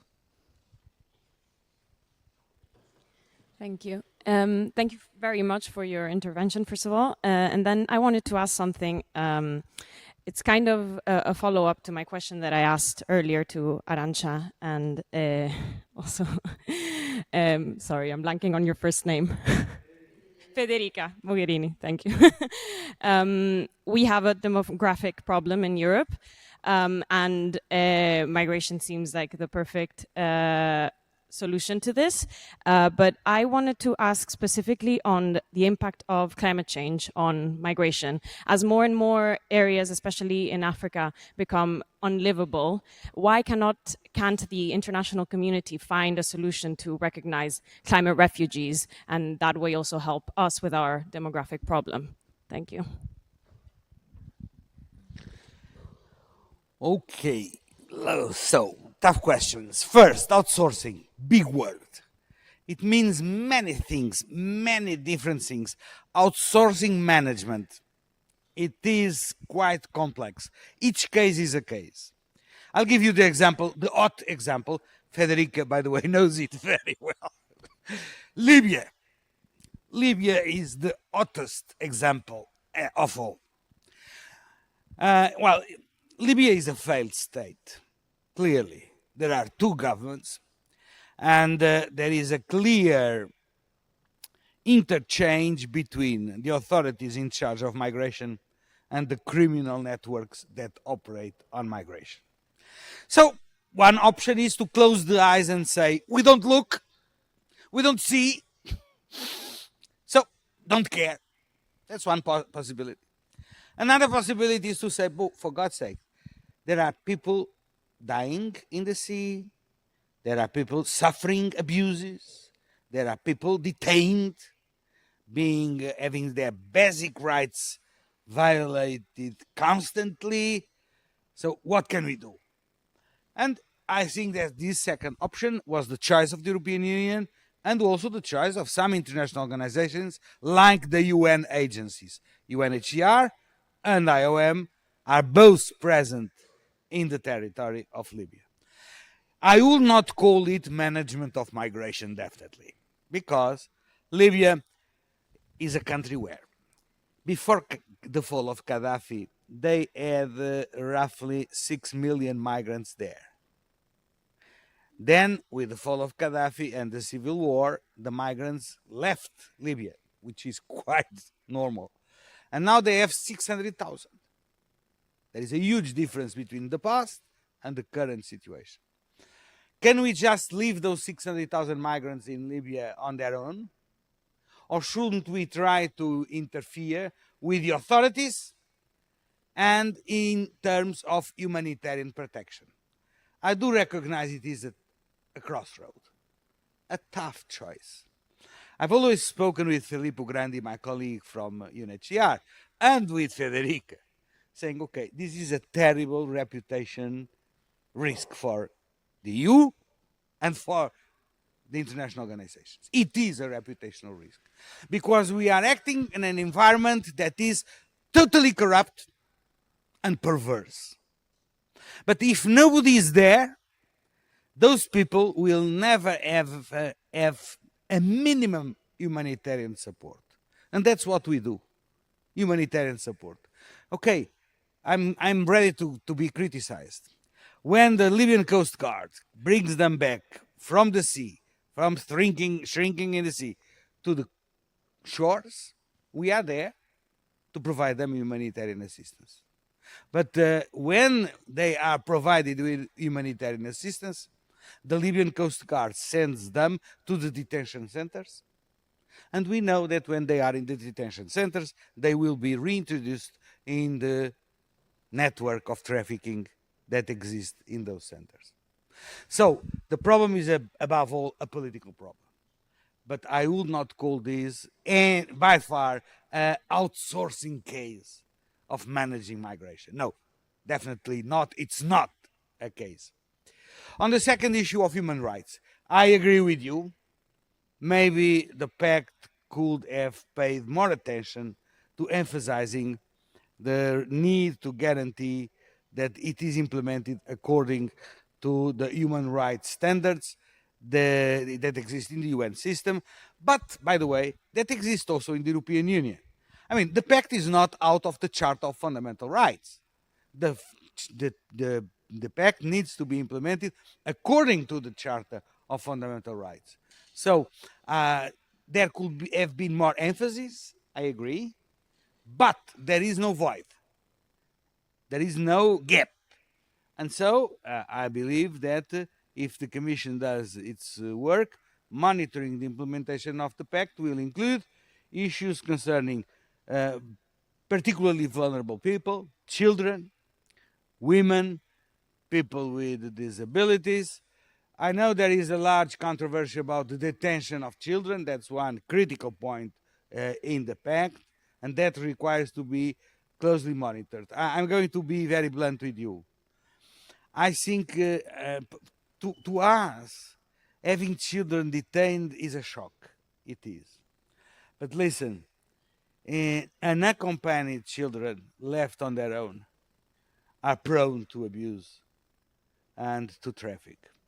So there is a need to be sensitive to the protection of the children, the best interest of the children, of the child, and adopting the practices that correspond to protecting the children, but avoiding the stigma of detention.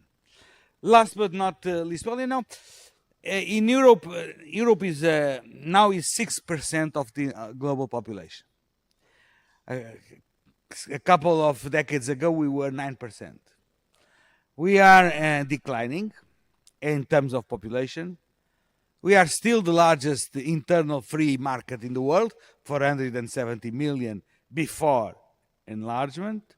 But, and this is a big but, the rate of birth, the fertility rate in Europe is dropping. It's in Portugal now is 1.2, for instance. In most countries is below the rate of replacement. And in most of the countries where there is net growth of population, it's because there are more migrants coming than people dying, compensating the people that die. And even in the majority of the births here in Portugal, they are from migrants. So the fertility rate of migrants here is higher than the fertility rate of the natives of the Portuguese. This is a pattern, it is a standard usually in the first generation of migrants. When it comes to fertility rate of the second generation, things change. Because one of the signs of integration of the second generation of migrants is that they tend to adopt the fertility rate dominant in the host society. So don't count with migrants as a long-term compensator of the decline of population, because sooner or later, even the migrant families will start adopting a low birth rate.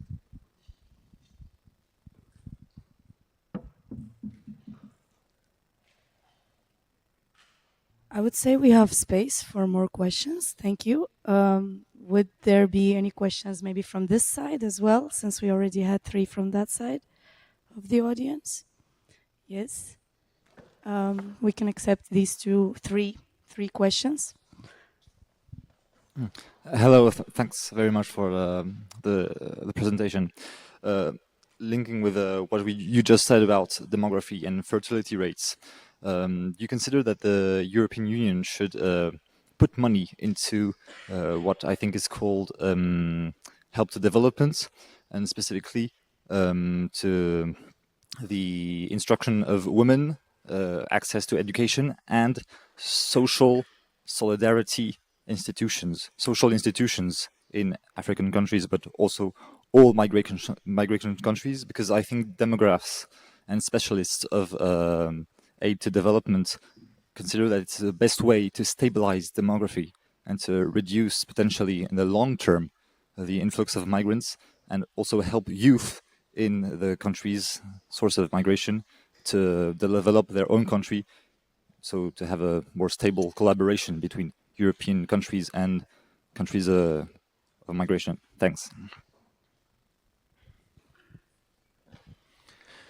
Hello, I'm Portuguese, and my question is about how the European Union can improve integration. I do some volunteering helping a young Nepalese man. He's 19. He's learning to be a cook here in Portugal, to learn Portuguese and help him with other stuff. And I see how difficult it is to teach the language and teach other stuff. And when you see immigration going up so fast, and you see lots of people, the difficulty is having the social services and the public services and integrate these people into European countries. And I think that's something that raises a lot of tensions also with native Europeans that feel that sometimes they take too long to custom to and so I would my question is, what do you think the European Union could do to, if it's so difficult to reduce immigration, improve integration a lot, so it's better for the migrants, better for the Europeans, and it all works much better? What's your opinion on that? Thank you.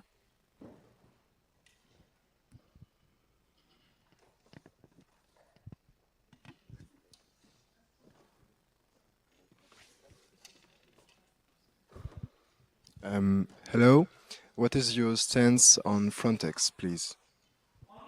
Frontex.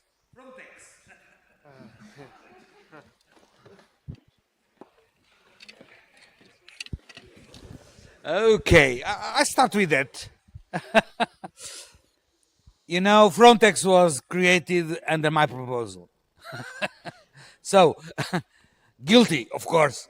I made the proposal to create Frontex in the year 2002 because it was quite clear that it was necessary to improve the capacity and the coordination of the member states' border guards.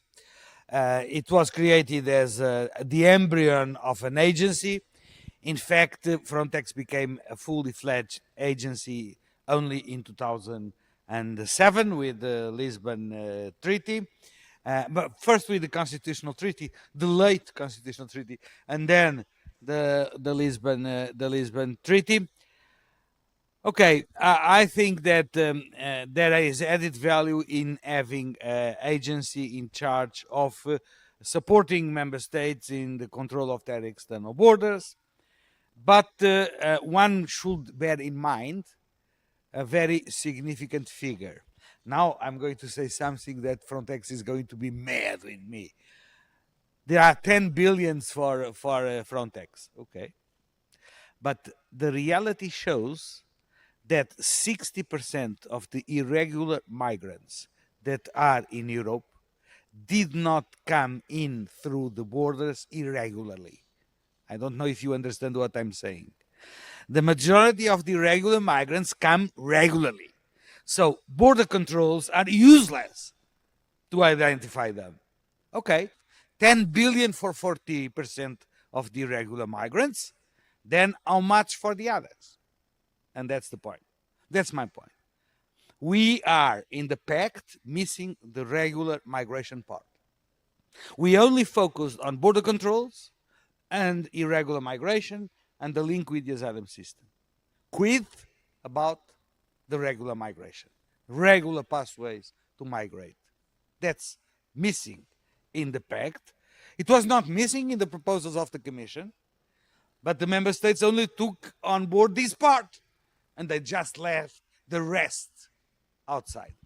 So you see, well, if your question was a really nasty one about the pushbacks, of course they are illegal. There is no doubt about that, and it's a reputational damage for Frontex, their involvement in a number of cases of that kind. Secondly, on the issue of, I'm not a demographer, I'm not a specialist. The only title I have to speak about demography is because I have 4 kids, 2 granddaughters, and I'm becoming really old. So my knowledge tells me 2 or 3 things, basics. First, a change in the pattern of fertility occurs only in the long run. So if you want to change the pattern of fertility of the current generations, count with 30 years. The outcome will come only in 30 years' time. This, if you compare, for instance, the age pyramid of a number of countries, you will see, for instance, that we in Europe consider that the Maghreb is a very young population. Well, in fact, 10 years ago, the age pyramid in the Maghreb turned around. Is no longer favorable to the replacement rate. It's a negative replacement rate. So even the Maghrebians are now getting like the Europeans. They are getting old also. It's very difficult to answer your question because the tools we have to incentivize births vary according to the social preferences of a society. For instance, it is very important for the growth of the society and for the respect of human rights that we increase the number of women participating in the labor market, of course. And we cannot ask women to give up of their participation in the labor market, of their professional careers, because they are supposed to be mothers. Well, but that was something that happened in my generation. By the way, I'm 67, so in my generation, I knew quite a number of colleagues of mine, female colleagues, that did not pursue a career, and they were brilliant and they were entitled because they decided to be mothers, to go home and they have their children. So this standard is no longer valid and it will not fly. So you need to create mechanisms that incentivize people to have children while respecting the personal preferences of the citizens. In some countries it might be fiscal incentives. In some cases it might work. After the second child, you get a substantial allowance from the state in terms of fiscal benefits. In some countries, it's more effective the availability of social services. One of the difficulties of young families is how can they reconcile a father that works, a mother that works, and the rigidity of the schedules of the social services, particularly childcare, that support them in their lives. Now even more, where you have flexible time frame, time schedules for working. So I don't think there is one solution. You need to test what works in different societies, and above all, you need to create hope. You know, hope is very important. I know some of my children. I mean, I have 4 kids, 4 boys, so I don't control female technology. But to compensate, I have 2 granddaughters. So in my family, the generations change gender. And in the conversation with my 4 kids, the main problem is not even financial. It's a problem to look to the world and say, well, the social elevator is no longer functioning. The social fabric is broken. We will live worse than you, me. And how will our children live? We have doubts. And we are not hopeful. So hope is very important, creating the conditions for people to believe that the social fabric is worth having kids. Sorry. Last question about the integration. You know, from my experience as European Commissioner, we had at the European level the first debate on integration of migrants in 2004 in the Hague program. And in 2004, the prevailing idea of the member states of the European Union was that integration of migrants is something that the society has to take care, not us. It's not a state function. There are no state policies for integration. I think, fortunately, the world has changed a lot since then. Now everybody realizes that the market forces will not facilitate integration. On the contrary, you need public policies. And you have touched upon a number, you and your colleague have touched upon a number of sensitive issues. For instance, access to social services. This is critical. This is critical. I'm going to tell you the story, and I conclude with this story about access to social services. You know that the United Nations General Assembly met in September 2019 to adopt a very broad political declaration called Universal Health Coverage. Universal Health Coverage. You know what was the last point to be agreed in the Universal Health Coverage Declaration? It was the point on migration. Because a number of member states, among which several of the European Union, said, oh, no, no, no. There can be no universal health coverage to irregular migrants. Only to regular migrants. After a twist and arm twist during several weeks, the last point agreed was there will be no distinction. So migrants, irrespective of their legal status, will be entitled to health care. And suddenly, in 2020, we had COVID. So imagine that the decision had not been to cover everybody. But even during COVID, 20% of the countries in the world refuse to acknowledge the right to health care to irregular migrants. 56% accepted health care irrespective of their legal status. Now we are at 76. What happened with the others? Well, the others did not take any formal decision, but in practical terms, they delivered health care to the irregular migrants, but smoothly, quietly, in order not to be too visible to the public opinion, particularly to the national public opinion.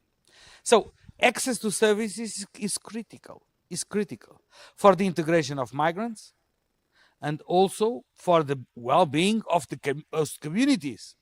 Imagine that the migrants were left behind. The virus would proliferate in the migrant community, and the virus is very smart, but it does not distinguish between irregular and regular migrants, contaminates all equally, and from there, the host community. But of course, you cannot, it's very difficult to plan for social services when you deal with migratory flows. The pressure can be sudden, and the natives can feel that they have less access to the services that are overburdened by migrants. So this is a local negotiation. This needs to be carefully followed at the micro level. And this requires the engagement of the local authorities that have a key role to play, particularly in housing. Housing is one of the critical areas of integration. Second, schooling. Having kids to school is the most powerful integration tool of migrants. Last week I made a conference in a school in Algarve, in the south of the country. And I asked, how many nationalities do you have here? You know how many there are there? 30. 30 nationalities in a small school in Algarve. So schooling is a powerful tool of integration, and of course, the workplace. Because the vast majority of migrants who come, they come for work. And the success of their integration in the workplace is critical for the integration as a whole of the migrant community. There you have. So, thank you so much for this opportunity. And I hope that you will go on having this very interesting exercise, and that you can also enjoy a little bit of the sunshine of this wonderful city where I had the chance to be born, Lisbon. Thank you. Thank you. First, allow me to thank the Institut Jacques Delors in the person of the director of the Académie Notre Europe, Souye Fernandes, for this kind invitation. I can't express how much of a pleasure it is for me to be here in Lisbon, my hometown, in a room surrounded by young people, such as myself, who are so committed to honoring Jacques Delors' legacy and contributing to building a better Europe for all. Congratulations on this beautiful event to the Institute and its partners. It's a great honor for me to be here with someone who has been at the forefront of the fight against climate change for the past couple of decades. Minister Teresa Ribera, the third Vice President and Minister for the Ecological Transition and Demographic Challenges of Spain, has dedicated her career to addressing climate change and promoting sustainable practices. As Spain's Minister for the Ecological Transition, she has spearheaded numerous initiatives aimed at reducing carbon emissions, advancing renewable energy, and promoting a circular economy. Her efforts have earned her recognition as a trailblazer for environmental sustainability, and her dedication to the ecological transition, along with her innovative approach to policymaking, continue to inspire and drive meaningful change both in Spain and internationally. Minister, thank you so much for your presence with us here today.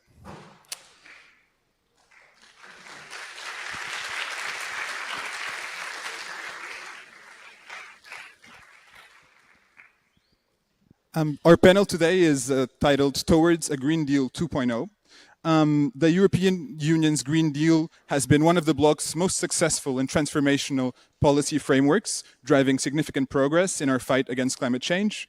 However, despite its many successes, many voices, such as Minister Ribera's, call for even greater ambition in Europe's future agenda. In an interview a few months ago, you expressed your vision for a Green Deal 2.0, an idea that was recently echoed by Frans Timmermans, who was the architect, I think we can say architect, of the original Green Deal. This call for a Green Deal 2.0 seems to underscore the need to continuously adapt, enhance our strategies to meet evolving goals, but also you highlighted the necessity of putting more emphasis on the social dimension of the Green Deal. Minister Ribera, from your perspective, what should a Green Deal 2.0 look like? What should be its main targets? And how should it differ from the original Green Deal? Yes, now it works. Now, first of all, I wanted to to thank you for inviting me to be here with you in Lisbon, your hometown. I'm surrounded by so many young Europeans willing to express their engagement towards Europe and towards a prosperous Europe. I think that this is probably something very important that we do not we cannot forget. We need to stay committed and to express loud and clear the importance on keep on going, even if there are challenges, if there are difficulties, we cannot stop. It's like riding a bicycle. We cannot say that, hey, I'm tired, I stop riding because the bicycle falls down. This is more or less where we are in Europe. We cannot say it is tiring, we've done a lot, let's break for a while. The bicycle goes down. And I think that this is quite a significant message when we talk about Green Deal. I think that Green Deal is something that we must build in the coming years, taking into consideration all the challenges and, of course, paying attention to all those messages coming from different stakeholders, but not forgetting why we got involved in this Green Deal challenge not so far ago. We see that in general terms, what we could say green industrial race has already been launched a long time ago. And in fact, of course, there are many other countries and powers of the world that are working hard to provide the goods, the equipments, the services, the responses that could respond to this scarcity of resources, to these challenges and threats around the climate system, and to provide solutions. And we in Europe have the conditions, the capacities to provide solutions and to make a difference on how we provide welfare. But we cannot stop waiting for others to solve the problems and to get the opportunities. We see that, in fact, if we do not provide a credible understanding on where we want to go and how we want to get the goals, there may be a kind of escaping exercise. So the savings of Europe being dedicated to invest there where people think that what it is provided sounds a little bit more credible. So we want to invest in ourselves. We know that there are many people all over the world that have difficulties to cope with the climate impacts, that they suffer a lot. And we understand that people suffering a lot may be waiting for others to provide some type of solutions or assistance to reduce this suffer, to provide a much more safer world, to avoid conflict, to invest in peace. So we need to invest in peace, providing new solutions for our needs, our expectations, but also building a different cooperation with others. And we know, because we have the data, we have the information, that in fact we may feel quite arrogant, but we are not performing well yet.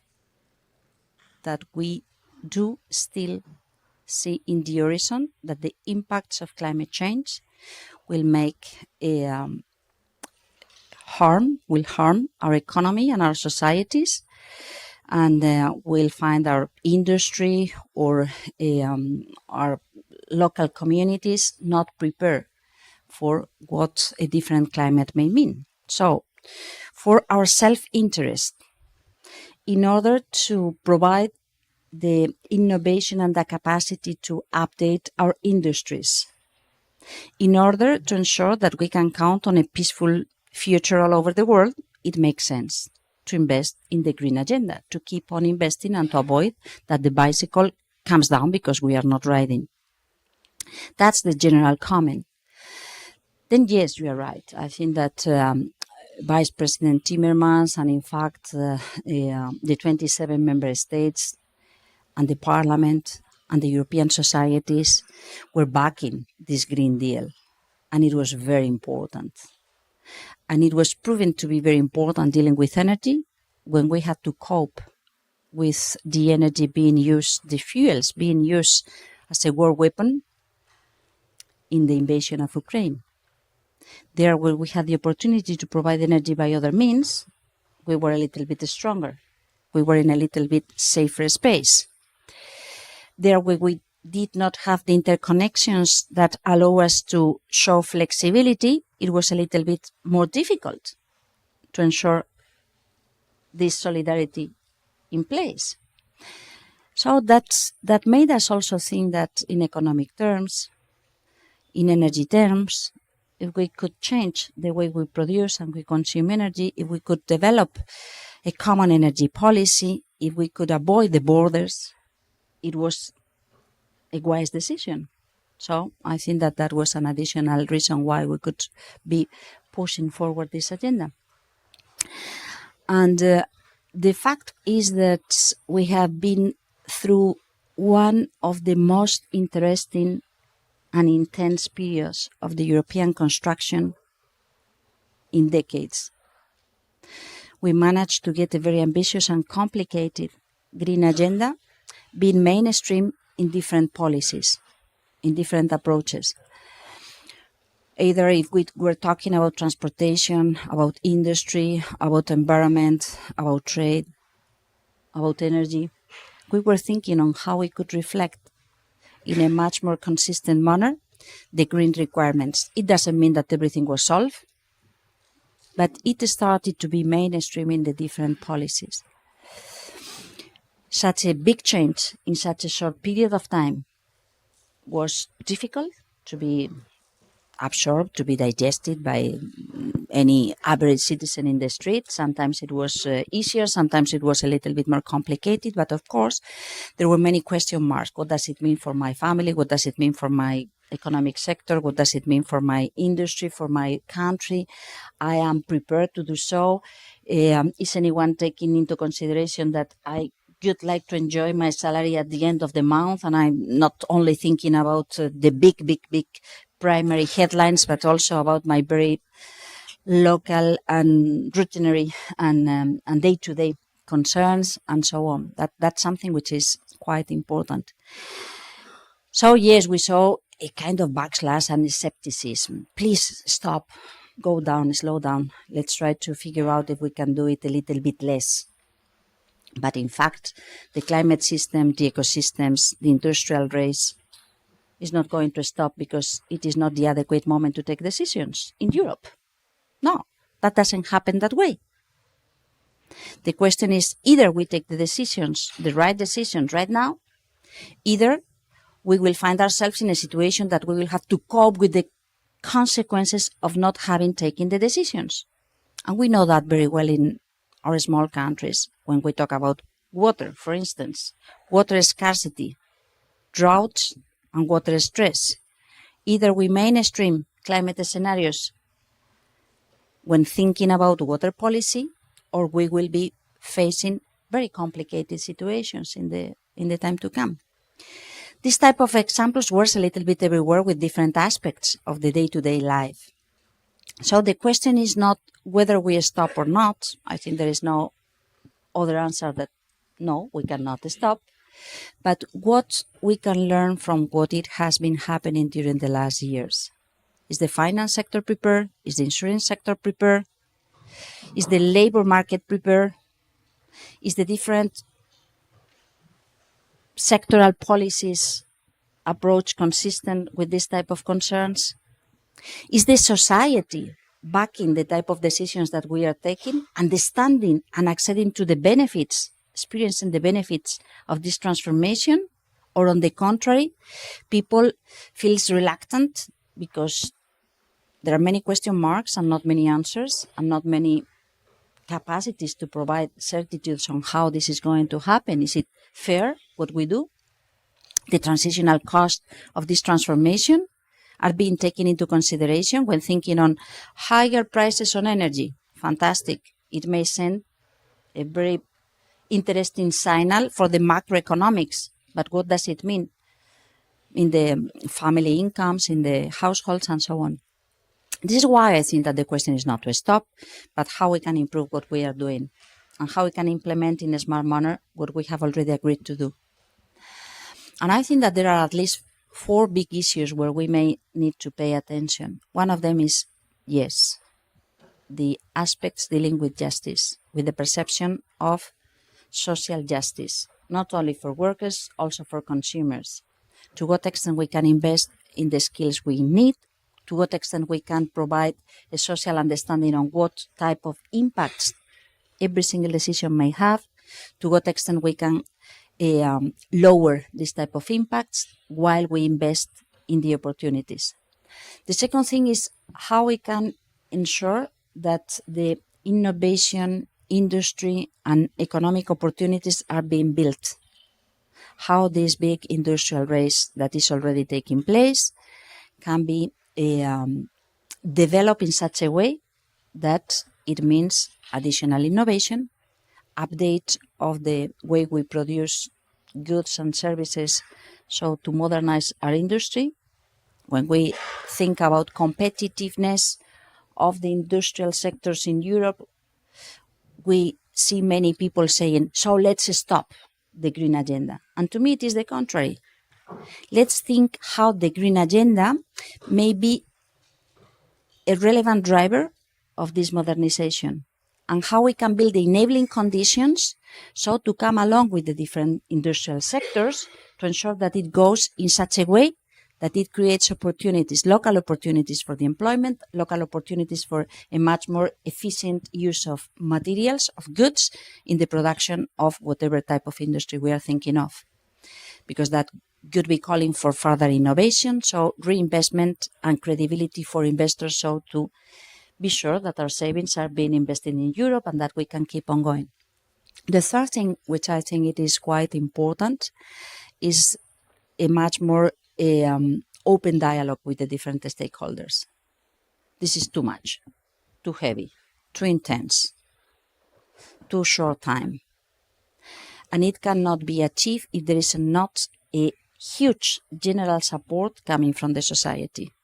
No matter what we say, being a policymaker, no matter what we say, being someone working in the academia, no matter what it says, the data that we can take from whatever data center that can be showing what it is happening with the climate system or with the biodiversity losses or with whatever other parameter.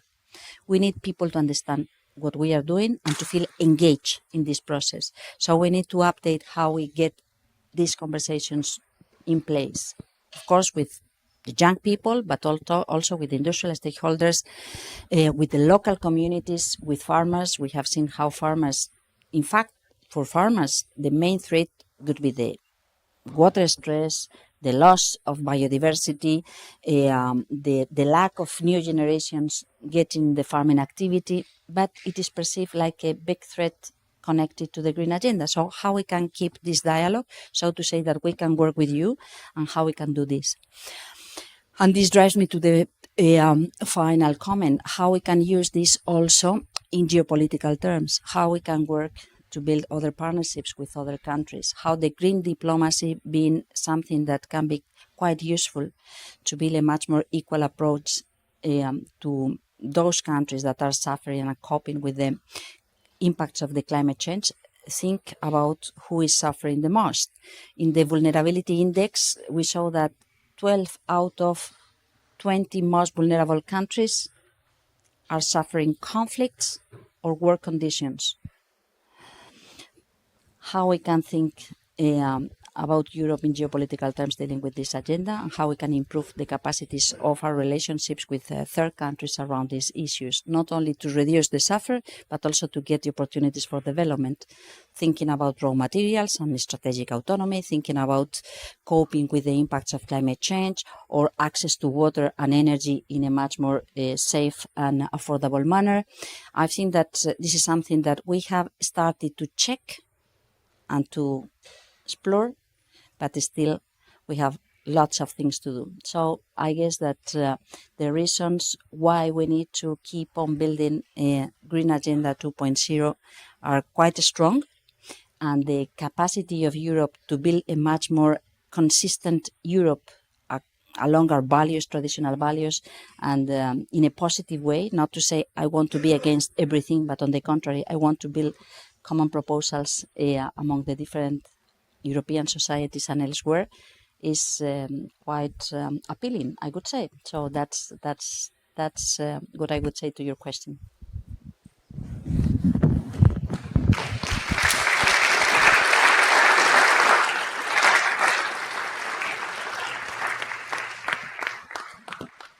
Minister, thank you so much for this intervention that was so clear and highlighted these 4 big issues that we need to tackle moving forward. I suggest we start with the dialogue part and open up the room to the students, who I'm sure have a bunch of questions to ask. We can start here, please, if possible. Yeah, thank you for your presentation. I have a question. What are the implications of the European election on the future of the Green Deal, and how might shifts in the political landscape affect the EU commitment to its green transition goals? Thank you. Sorry, do you mind just your My name is Atitia. No, thank you so much for your question. I think that we will probably be facing a new European cycle that may be a little bit more complicated than before, challenging, with other points of concern that are surrounding the European debate. But I would also say that first, there was this kind of tension saying this is going to derail. There is no interest on the green agenda. No people support the green agenda. That was the type of conversation we were hearing 5 months ago, and that's not what we have heard from the European Parliament elections. The result shows that, in fact, it was not such a terrible fall of this agenda.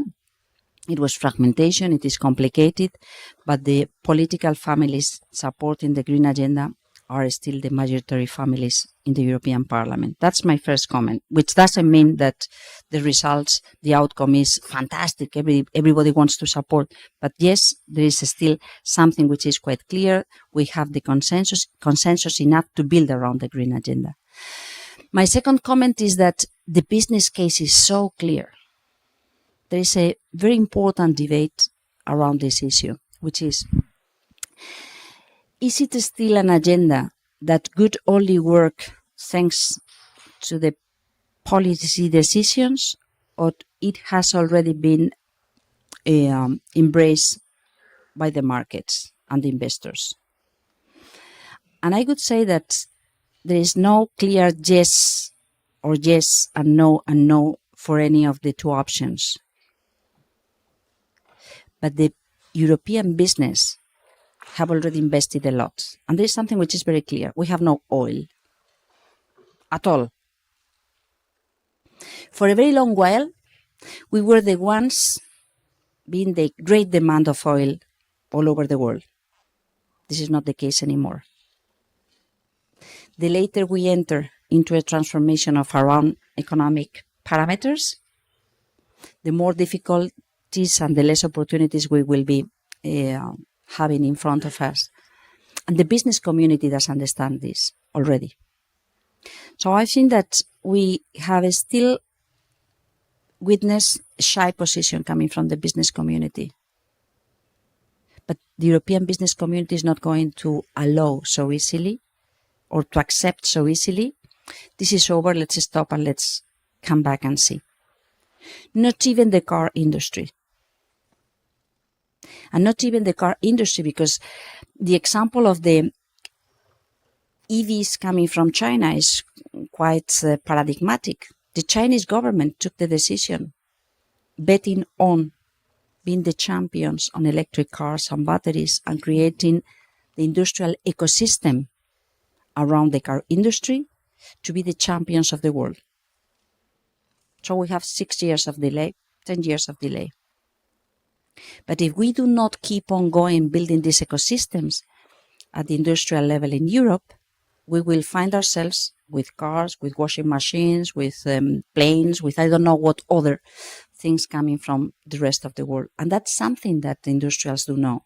So I think that the European elections are not the best result, but they are not so clearly against the Green Deal, And on the contrary, I think that both the society and the business community will be saying, hey guys, this is good, but let's think in European terms. Let's think where we can make our own bets, and let's think about the green agenda as an agenda that may drive this change in a smart manner.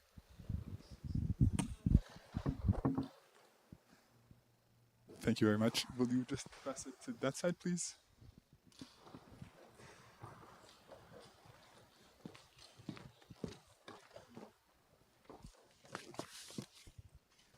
Thanks a lot. Okay. Yeah. Okay. Thanks a lot. I have a question connected to that because I would like to know what do you think? What measures should be taken so that the Green Deal in the EU, in the European Commission, will be taken seriously once again? Will be taken serious by each and every one, because I have my doubts in that, and how in that matter could maybe factor in a participation of you personally as a potential commissioner for the Green Deal? Would you mind repeating your question? Pardon? Would you mind repeating the question? Just the final part, please. What measures should be taken so that the Green Deal would be taken serious again for the upcoming period of time, and could it maybe factor in if you could be a potential commissioner for the Green Deal in the next European Commission? That's a very nice question, but does not depend on me, at least.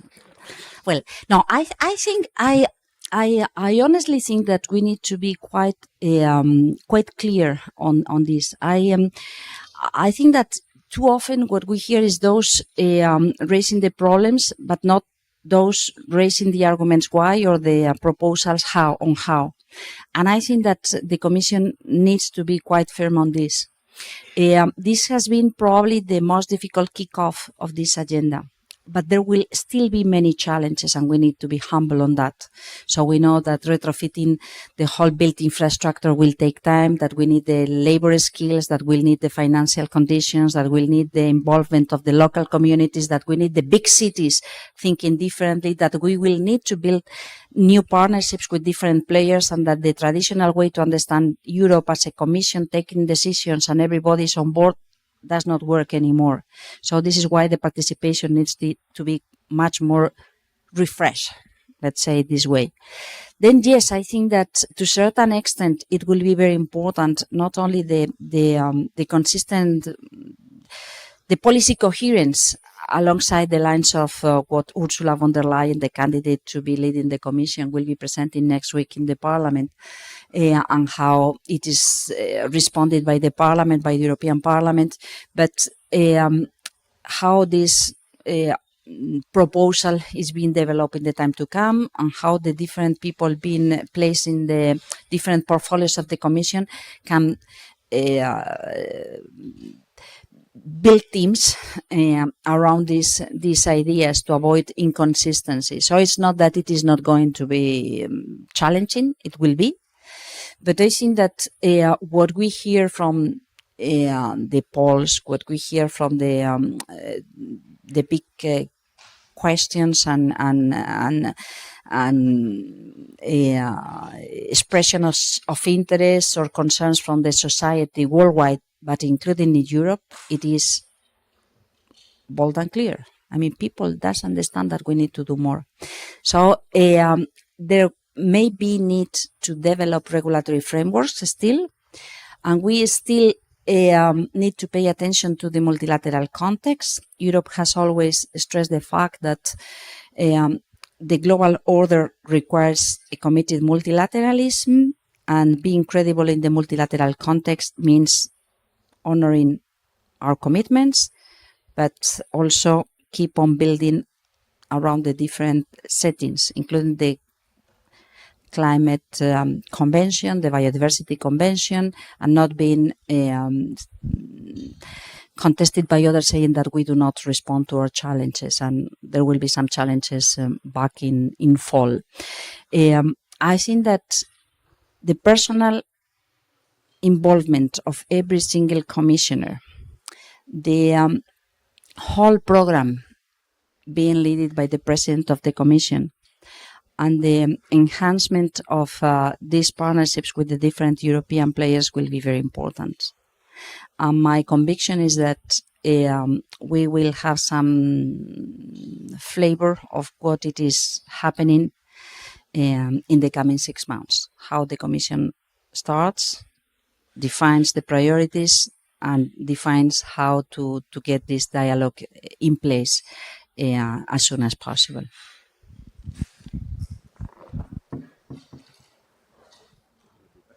Over there at the back, just since you're already there. Thank you. Yeah, it's on. Amir Speranza from Italy.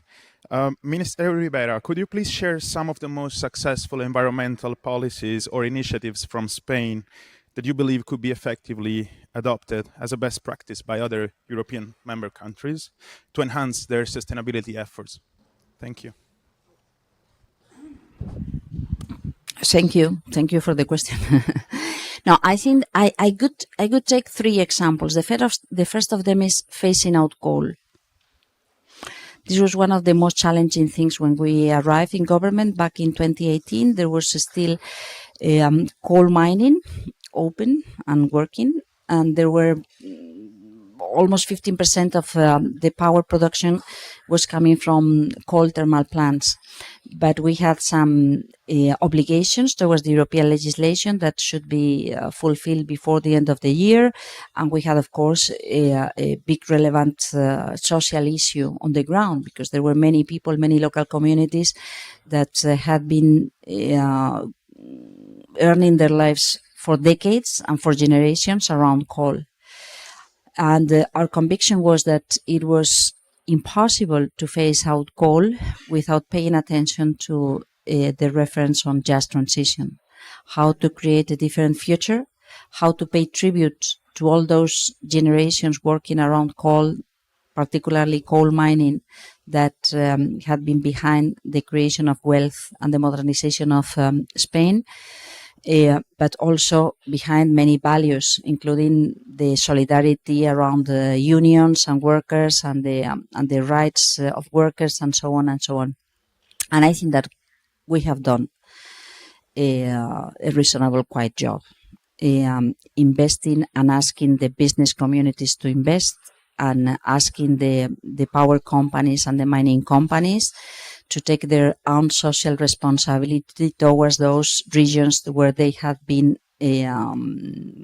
getting some of the wealth in the last decades. And today, of course, there are still many things that are open, but the ecosystem in each of these different 15 big areas is quite different from what we got 6 years ago, and it is intense in terms of political energy being invested in the regions, but I think that it is worth it, and it's a field where we can draw some lessons for other transformations, big transformations at the industrial or the farming level, agriculture level.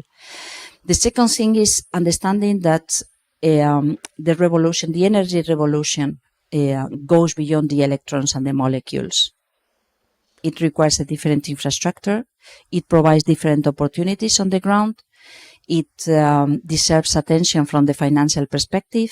It deserves attention from the development of new skills, a systemic approach on how to cope with the opportunities in the industrial value chain, but also a different type of dialogue with the local communities. Because if the local communities think that the new solutions around renewable energy are to provide cheap energy elsewhere, but there is no positive local impact, that won't work. So this type of social license to ensure that not only from the environmental perspective, but also from the social involvement is important, is key. And the third main issue, and it is still ongoing, all of them are still ongoing, but the third issue that is still ongoing is what I could call two important tests on what it means restoring nature. We had some fantastic ecosystems that were under threat because of bad practices in terms of agriculture, in terms of local communities not paying attention to proper sanitation standards, or mining activities in the surrounding areas. So much pressure on the national park, the Doñana National Park, down in Andalusia, in the south of Andalusia, on the Mar Menor, which is an almost it's a salted lagoon surrounded by a peninsula in the coastal area that was fantastic, but the tourism, the building sector, the pressure coming from farming, so on, it had put much pressure on the aquifers and on the water, the water ecosystem. So what we have learned on these big programs on natural restoration for these areas is that it is very difficult to ensure the restoration of the ecosystem only through environmental policies. We need to build the economic alternatives and the social license again, the involvement of the local communities, the diversification of activities, and the engagement and the experiencing of the positive aspects of this restoration in order to succeed. Otherwise, it is conflict and it is difficult. So we talk about restoration of nature, and I'm convinced that we need to invest a lot in restoration of nature. We need to go along this social engagement if we are serious. Otherwise, it won't work. It doesn't work just because you say this is prescriptive, you need to avoid, you need to forbid, you need to forget about what it has been your earning for a long time, because it is not good. People is not going to accept that. We need to invest differently in this type of approaches.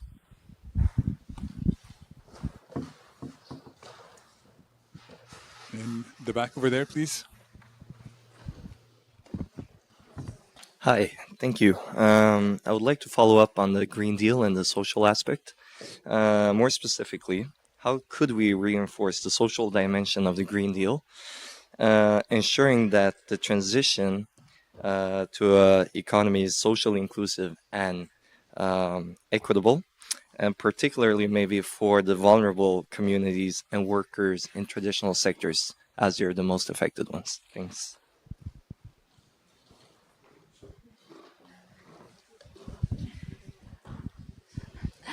I was saying that you don't like saying your names. Your name is? No, sorry. Julian. Okay, it's okay. Julian. Now, thank you. Thank you for the question. Yes, I think that that this is the most critical thing, because in fact, we are not used to develop policies this way. And if we forget about that, we get the contestation, because people don't trust politicians, or because people feel abandoned by the institutions and so on. So probably it's one of the most relevant aspects where we need to improve our capacities, how we communicate in such a way that everybody can understand why and what we do, and can understand what type of additional policies and measures we put in place to ensure comfort. So you can accept as a citizen that you need to change the way you make your salary, because the sector is going to change and you don't have the skills. But you want to have skills for doing something else, and you want to stay in your own city, and you want to count on the stability and predictability for your family and your day-to-day life. And I think that this requires a much more deeper involvement of the local administrations too. So it's not just that we regulate, it is that there is a capacity on the ground to follow up and to keep this dialogue with the local communities. This was why I was saying that when dealing with the phase out of coal, it was quite intense in political energy terms, because you need to be on the ground. You need to explain, to pay attention, to change, to adapt, to identify, to ask again, or to invite others to join the conversation. And I could say that at the other end of this approach, people is not used either. For instance, coming back to the just transition process dealing with coal, when we try to discuss with the local stakeholders, unions, neighbors, social life, local administration, small business that were working in this area, and the question mark was, how do you see your future? Where do you think that you have some add value to be developed? People got a little bit shocked because they are not used to be asked this way. They are used to wait for proposals and then to say no, or it is not enough, or I want more, or I don't like. But people is not used to make this type of proposals on how we can figure out a new consensus on what are the enabling conditions to build a different future. Even worse, sorry for this, because there is young people in the room, when you ask to the young people in these local communities. We try to organize a kind of young assembly. Hey, you are a minor, but maybe your children don't want to be minors. Your children can figure out the future of their town in a different manner. Let's try to imagine the future with these young people living in this area. And it was very difficult because, in fact, there was this trend of me being a young student. I'm thinking on how to escape from this small town to build a better future elsewhere. So I don't care about my town, my hometown, because I don't think that there is a future for this town. So why you ask me how I see the future of my town? I don't know. I don't care, or I don't feel like participating in this discussion. Very honestly, this is going to be difficult, but I think that it is quite important to identify ways to keep this capacity to build bridges and to broaden the discussion between policymakers and citizens, because it is very important to keep this confidence on the democratic system. And the less we work on this type of participation, the more it grows up, the lack of confidence around the institutions. So the more at risk we put the democratic system in place. No? A lot of questions left and not a lot of time. I would just ask you to identify yourselves with your names, as the minister would love to know them as well, and maybe your country as well. And should I just give it there to the... Perfect. Bueno, muchas gracias, señora ministra, por su intervención. My name is Federico, and my question is concerning the external dimension of the Green Deal. You outlined in a recent interview that you want to marry Europe's green agenda, in particular with its role on the international stage through a kind of soft power. So you mean a green diplomacy in which third countries trade critical raw materials with Europe in return for economic development and clean energy opportunities. So could you please elaborate on this proposal? Thank you. I think that every single society wants to improve. And no society wants to be the provider, the supplier of something which is sold for peanuts to create wealth somewhere else. And I think that people want to invest on their own, thinking that if there is an opportunity to make the first transformation of these raw materials into something that it is a little bit worthier and that can create jobs and can attract new formation and education capacities and can be an appealing factor for new industrial developments is important. And I think that we need to recognize that as an economic power. We need to understand that there is a political power behind that we should be using in a smarter manner, so that it is not just to import whatever lithium. It is that the first cycle of working with lithium can take place in those areas where the lithium is extracted. Copper, similar. Job creation opportunities or capacity building around more sophisticated approaches to this fact.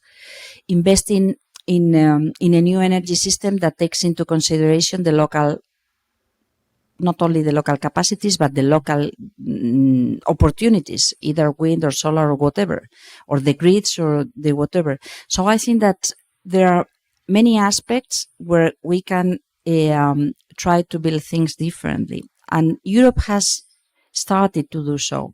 The approach on the global gateway intends to have this in mind, how we can relate to Asian countries, to African countries, to Latin American countries, to different regions and different countries, taking into consideration a broader conversation on what are the expectations and how we can work together in such a way that we identify what we used to call co-development, how we can work in a win-win process.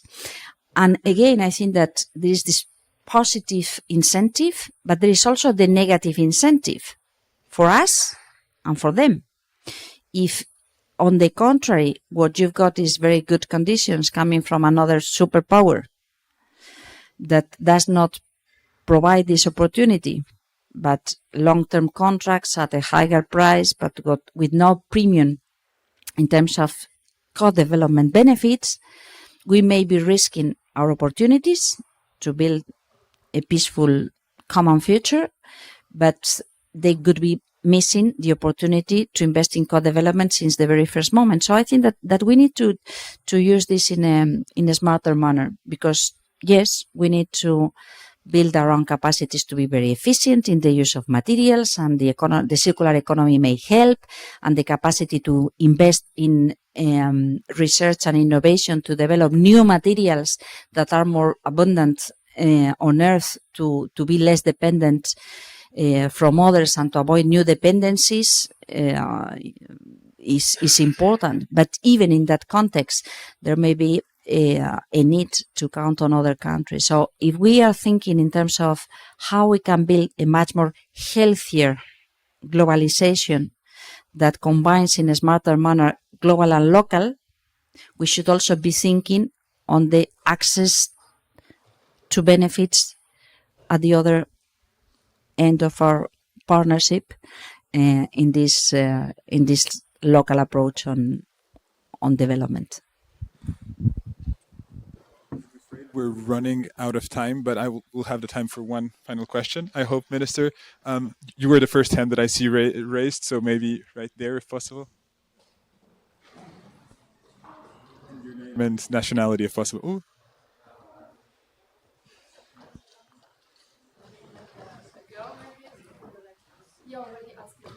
Oh, I'm so sorry. I'll ask here that I've already was trying to give you the word before, but you were overtaken. So perfect.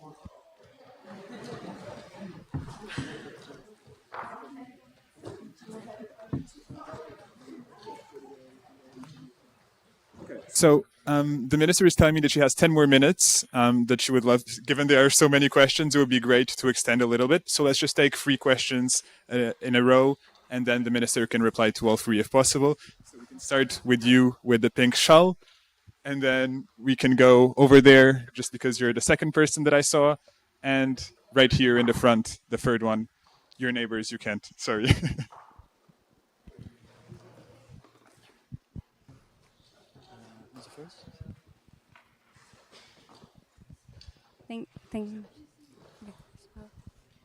Thank you. Should I shake it up? Thank you, Minister, so much for your time. Mi chiamo Annika, and I was just wondering, in which ways does the EU envision a gender responsiveness in the Green Deal?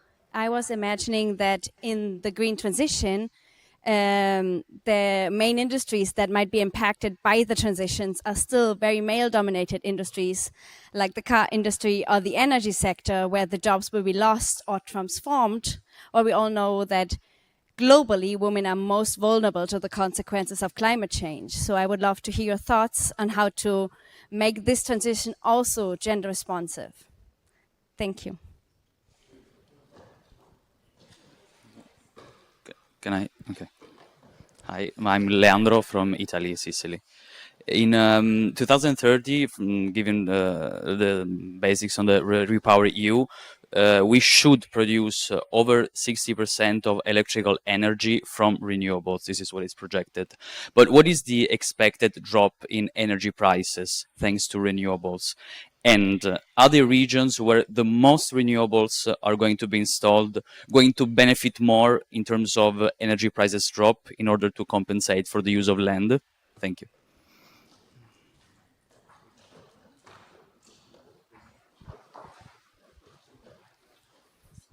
Madame la Ministre, muito obrigado for your presentation. I'm William Coffey, I'm from Paris, and my question is, President Macron said during his meeting on Europe at La Sorbonne that Europe cannot be the continent with the most regulation and the least rates of research and development. Do you think that we have gone too far in European regulation, particularly on the ecological level? Thank you.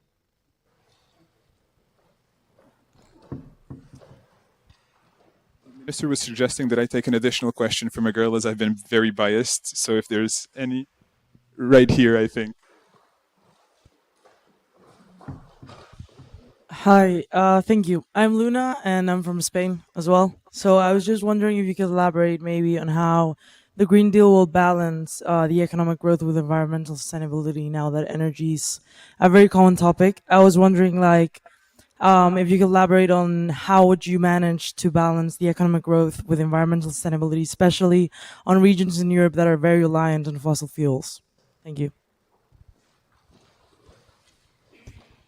You ask many different questions, difficult questions, sorry, not only different, but also difficult. Now, I think that, well, I start with the energy questions and then I go back. I think that we need to be quite serious on what we need to achieve and where we need to go, and to ensure that we have consensus around this horizon. So, sorry for being so abstract, but I think that when we get some distance in time terms and we say, well, in the time frame of 2030, 2050, this is where we need to be, and how we can combine the different solutions, is a little bit easier to build consensus and to identify in a flexible manner how we can achieve that. But we can be serious. We need to be committed to that pathline. Because if the pathway does not work, is not credible, it's just delaying and postponing things that won't happen. I think that the electricity aspects are the easiest ones. And trying to build an electricity system that does not emit is probably the easiest piece of what we have within hand. And we know how difficult it is. The renewable energy solutions have something which is very important, which is that provides stability on the cost of producing electricity. We know that it will be stable, affordable, and predictable, which is fantastic. We need to think of the system in a different manner. So we need to introduce the grids, the digitalization, the storage, the complementarity. So it is not just saying I change one power plant by a different power plant. The system does that change, and it is complex, and we need to go all along these lines, and it's important to count on the skills and to think in a systemic manner. But I think it is worthy. I think it is more or less aggressive than any other solution. in whatever context, but it needs to be improved the way we make this happen, so that the contestation, the difficulties are taken seriously, and we can provide solutions. I think that still there are some uses of fossil fuels that may live for a while with us, and we need to identify how we can get rid of those uses of fossil fuels. And I don't think it is a good idea to identify a deadline and say, for the time being, I do nothing. On the contrary, still on that, we need to build these pathways for the thermal use, for the mobility uses, for the transformation at the national scale, or to combine the different aspects of getting rid of fossil fuels. I had a very interesting conversation with a Saudi minister a few days ago, and he told me, I was thinking about producing cars in Saudi Arabia for a very long while. And when I finally had the opportunity to invest in producing cars in Saudi Arabia, everybody was very happy, saying, yes, that will demand more consumption of oil. And I said, no, you are wrong. We are going to produce electric cars, because that's the way we invest in the future.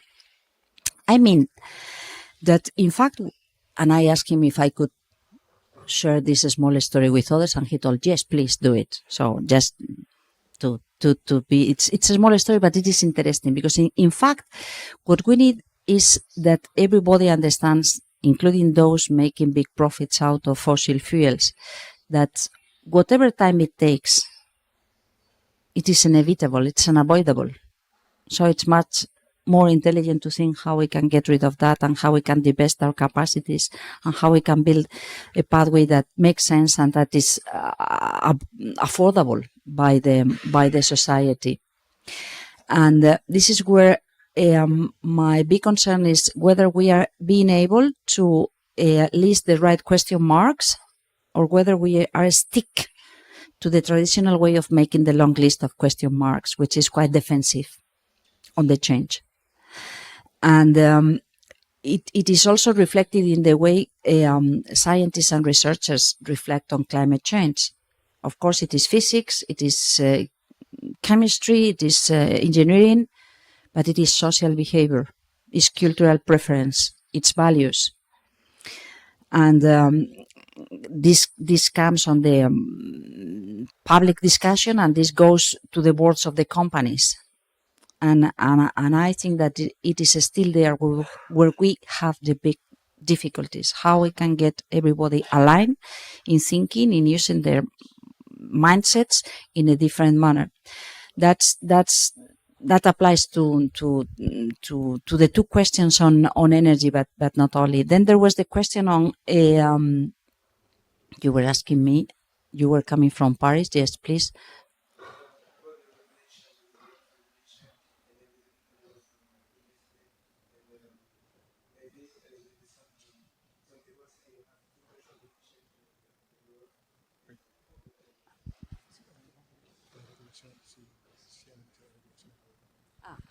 Regulation, yes, because you were quoting Macron, no? You were quoting Macron. No, yes, you were quoting Macron. Let's see on Sunday. No, sorry. No. No. Well, I think that we may think twice how we can be much smarter on what we regulate, how we regulate, and how the regulation may be felt as a burden or as a channel to facilitate things. That I agree. And I think that there may be things that do not make sense. When I think about the contestation, the protest, and the manifestations, the protests of the farmers, of course, the farmers have been said for a long while, you have to be much more productive, you need to count on I don't know how many crops per year, and suddenly you say, no, you need to be paid for preserving the ecosystems, and in addition you need to prove that you are going to preserve the ecosystems, and you need to fill in all these things, and that can be done by big business. but not necessarily by small farmers. And in fact, Europe still misses small farmers. It is increasingly big business. So I think that we need to pay attention on how we identify this type of bureaucracy. I think that there are question marks that we need to ask ourselves on how we can be more effective, including to attract investments. And again, in this forum, thinking about Enrico Letta's paper on how the savings in Europe are moving away because it is too complicated and too bureaucratic, and it is not very understood. It is not easily understood, and there are too many borders still that do complicate our lives, is something that we should overcome in a different manner and provide a more European approach, which does not mean get rid of all the bureaucracy or get rid of all the regulatory frameworks. That doesn't make sense either. Very honestly, I don't think it does make sense. I think that we appreciate different values. We count on a role coming from the state, from the administration, to provide welfare to the citizens that demands a balance in terms of how we work, and then yes, I don't like the idea of slow down regulatory pause. What does this mean? We are saying that we need to accelerate the transformation. Are we going to accelerate transformation without regulation? Probably not. But do we need to overwhelm every single person with regulation that sometimes is not required because it is a very detailed thing? Certainly not either. So I could take this Macron's comment on that way, how we can combine things that may orientate and may provide transparency on how we do things, but do not avoid channeling the change that we need to put in place and accelerating the change that we need to put in place.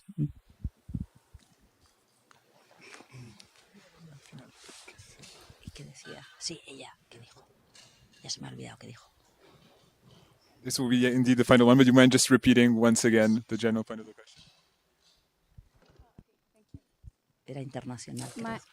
My question was in regard to the gender responsiveness of the Green Deal and how to have different policies tackling different issues that different genders are facing, as different industries that are either female or male dominated are differently impacted. Yes. Well, I think that well, that's always a tricky aspect. But in fact, I think that that's something that is very important to this gender approach, and how we can ensure that we get effectively balanced. I think that there is still much to be done, and we see that in the boards of the companies. So it's not only that we are able to assess the different impact of what it is going on in terms of gender impact. It is that it is clearly biased when we think about the final decision, how unbalanced is the ones taking the final decisions.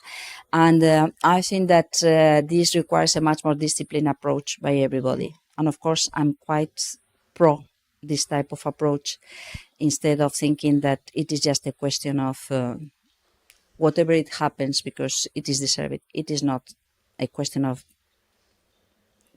being deserved, because deserved is a much more balanced approach, and sometimes because of other intermediate reasons this does not happen. And this was something, and this is again a small story, and sorry for using these small stories, but it is quite illustrative. A long time ago, in the United Nations Framework Convention on Climate Change negotiations, there was a need to identify the members of I don't know how many boards. The board on the clean development mechanism, the board of compliance mechanism. Many people coming from the 192 countries that are parties of to the UNFCCC needed to appoint around 80-90 people to be members of the board. And then the different member states, the different regions coordinated the nominations, so to provide the candidates for these 90 positions. No woman. No woman. And every single party said, well, I'm proposing the best one. But the best one was no woman.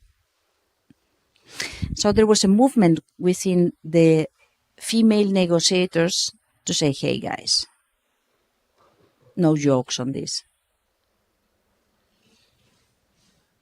This is not serious, this is not true. Let's think how we can combine things in such a way that we reflect the real situation, but the real aspirations and the real engagement and responsibility of the humankind. This doesn't make sense.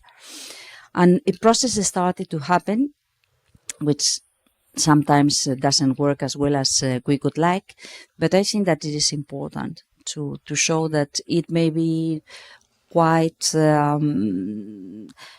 recent in a very concrete circumstance, but the final picture doesn't make sense. So there is something that is still wrong and needs to be taken into consideration. And well, I think that what we see for the time being is may I end with a couple of comments, coaching comments? There is something which is very important. Lots of young people in this room, lots of young women in this room. We cannot stay silent when we hear things that we are hearing coming from representatives of political parties in the institutions, in the governments.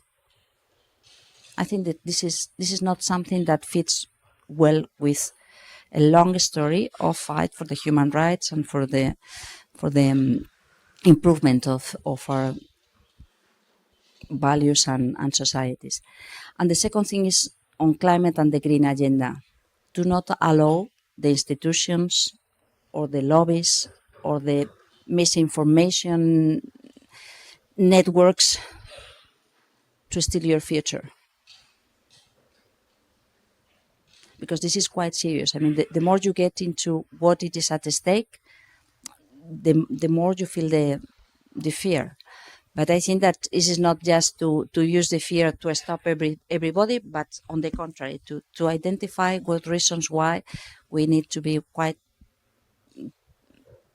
assertive in the proposals, quite constructive, and to build bridges. There are many people that may not understand, and they may be used by others that do understand in order to defend their vested interest. Forget about vested interests, identify how we can solve problems, but do not stay silent, please. Do not stay silent. We need the whole society supporting a transformation, and transformation needs to be fair, but being fair is also being fair between generations. So I think that you have a big power in your hands. Use your power. I think that there are many people at the other side ready to fight for you, but I think that it is good that we can hear you and not only hear those making noise against doing things. Okay, that's my final comment.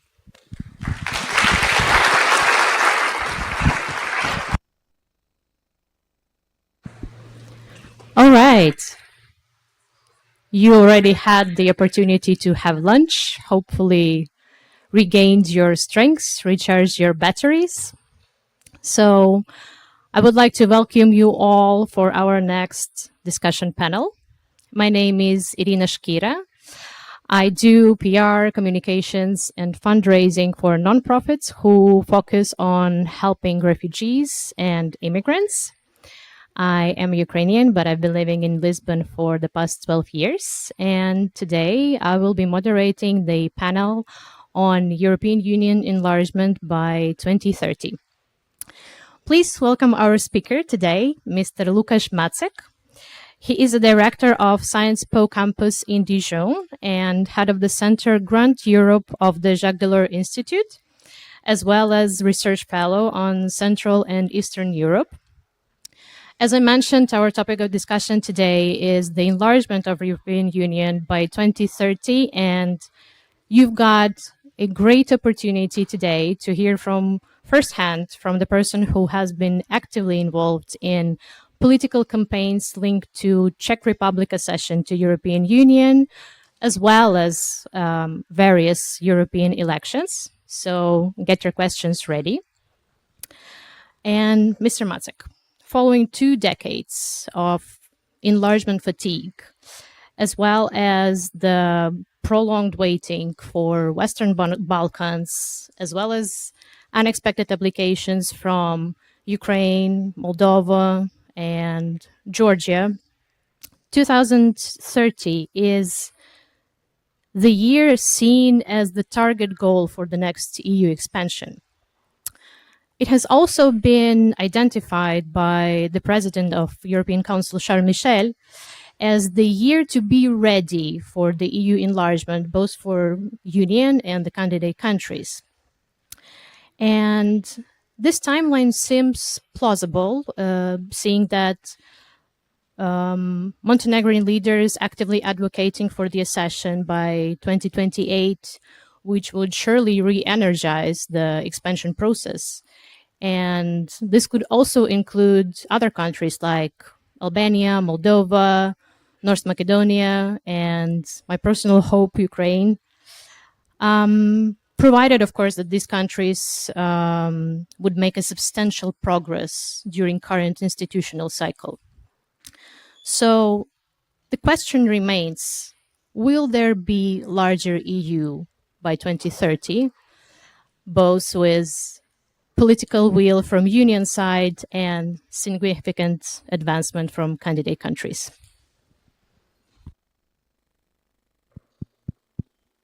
Thank you. Thank you very much. And first of all, thank you to the organizers of the wonderful event to invite me. I love discussing the EU enlargement, and especially in front of such a public. It's really a pleasure to be here, even though the topic is not easy. And I have no wonderful news to share because right now a lot of question marks actually are appearing. And of course, I am making an allusion to what's going on in country where I live, in France, because we had clearly a momentum with the beginning of the Russian full-scale aggression against Ukraine. A window of opportunity was open for relaunching a dynamics of the EU enlargement. Now, of course, things, and we thought that we would have until at least 2027 to benefit from this window of opportunity, both at the level of the European Parliament and the European institution, European Commission, of course, but also at the level of the member states, and especially the most influential member states. And this second part of the assumption now is clearly under threat, because there's a possibility that the next French government could have a very, very different position on the EU enlargement. So sorry for this a little bit depressive introduction, but I think we cannot discuss here ignoring what's going on. But again, it's just one alternative. Other alternatives can come out of what the vote of French people this Sunday. But clearly, there's a big question mark on what will go on with the enlargement. Now, is there a chance, putting aside this question mark, is there a chance we will have an expanded EU in 2030? To be honest, I don't think so. I think that in 2030, we might and we should have an EU which is fit for the enlargement when the beginning of accessions or the start of the concrete accessions of concrete candidate countries will be more or less scheduled, will be quite foreseeable, and will be not really contested. To make a parallel with the Big Bang from 2004, there was a strategic document adopted by the European Commission called Agenda 2000. It was not meant that in 2000 the EU will enlarge. but it was a strategy for the EU how to get prepared, how to make sure that doors are open from 2000 on. And at that time, by the way, at the end of the 90s, one of the scenarios which were quite credible was an enlargement in 2002. Well, at the end of the day, it was only in 2004. So I think we will have the best case scenario for the enlargement is that we will have kind of similar situation, that by the end of this decade, we will achieve the situation in which the EU was around the year 2000, maybe with some candidate who will be able to do it even before.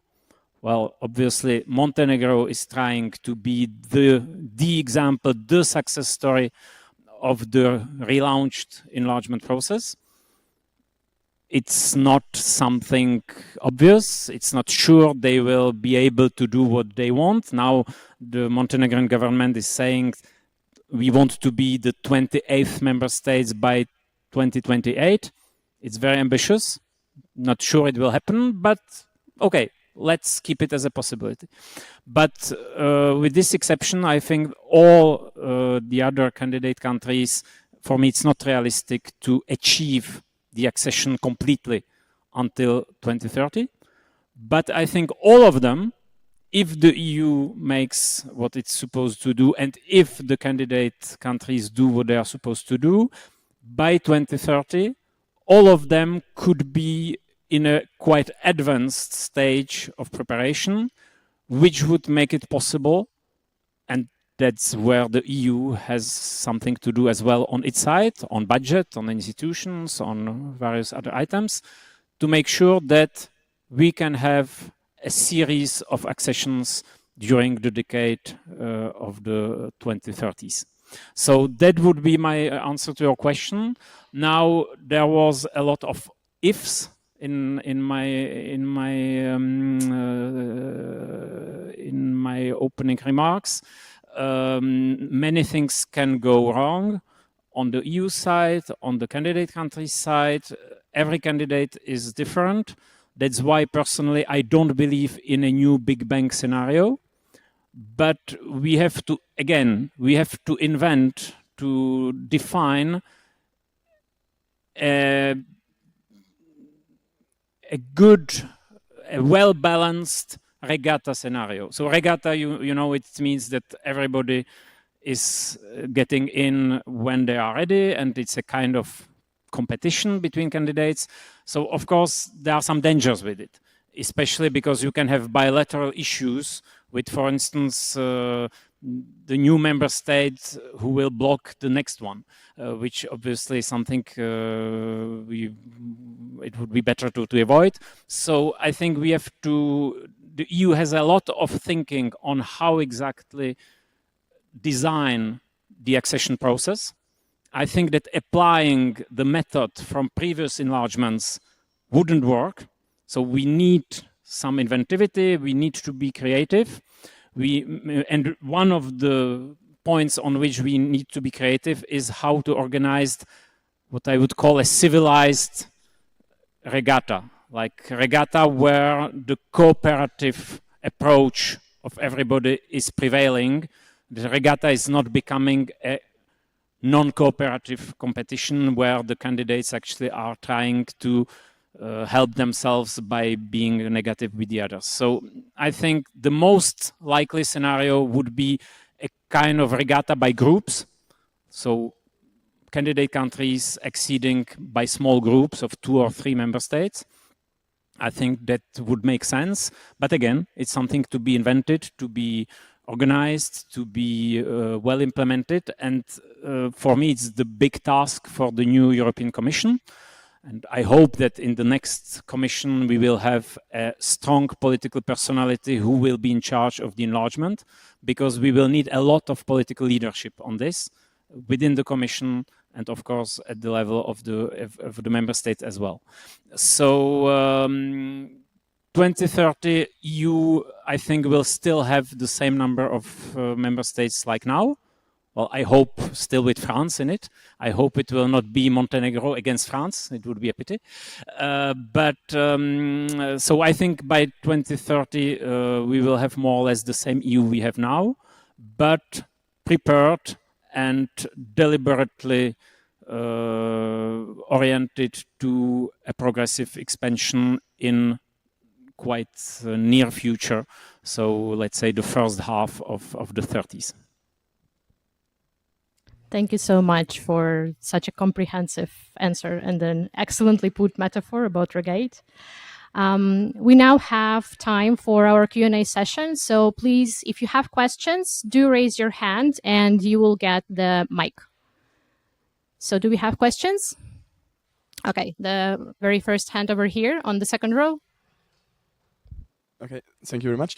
I wanted to ask, when I tried to stand, although like I have all the computer, I wanted to ask, what is your perspective if the institutional design of the EU doesn't change, so to welcome new countries?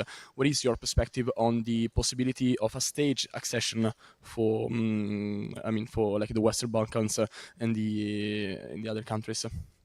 Because it's an idea that it's been like thought about like quite a lot lately. So I was curious to know more about your opinion on that.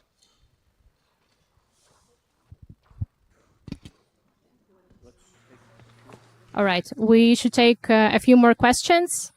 And I do see a lot of hands from the guys. I would really love to see some more hands from the ladies, please. Yes, and hello. Please feel free. Yes. I'm Maja. I'm from North Macedonia.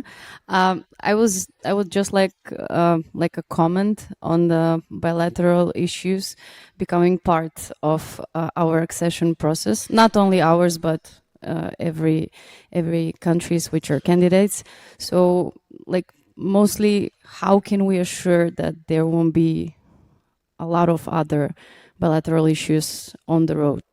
Because I think that's our, I don't know, biggest, let's not say it fear, but as citizens of the country. Thank you.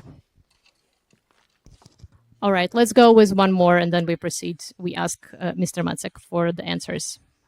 Let's go with this side. Fourth row.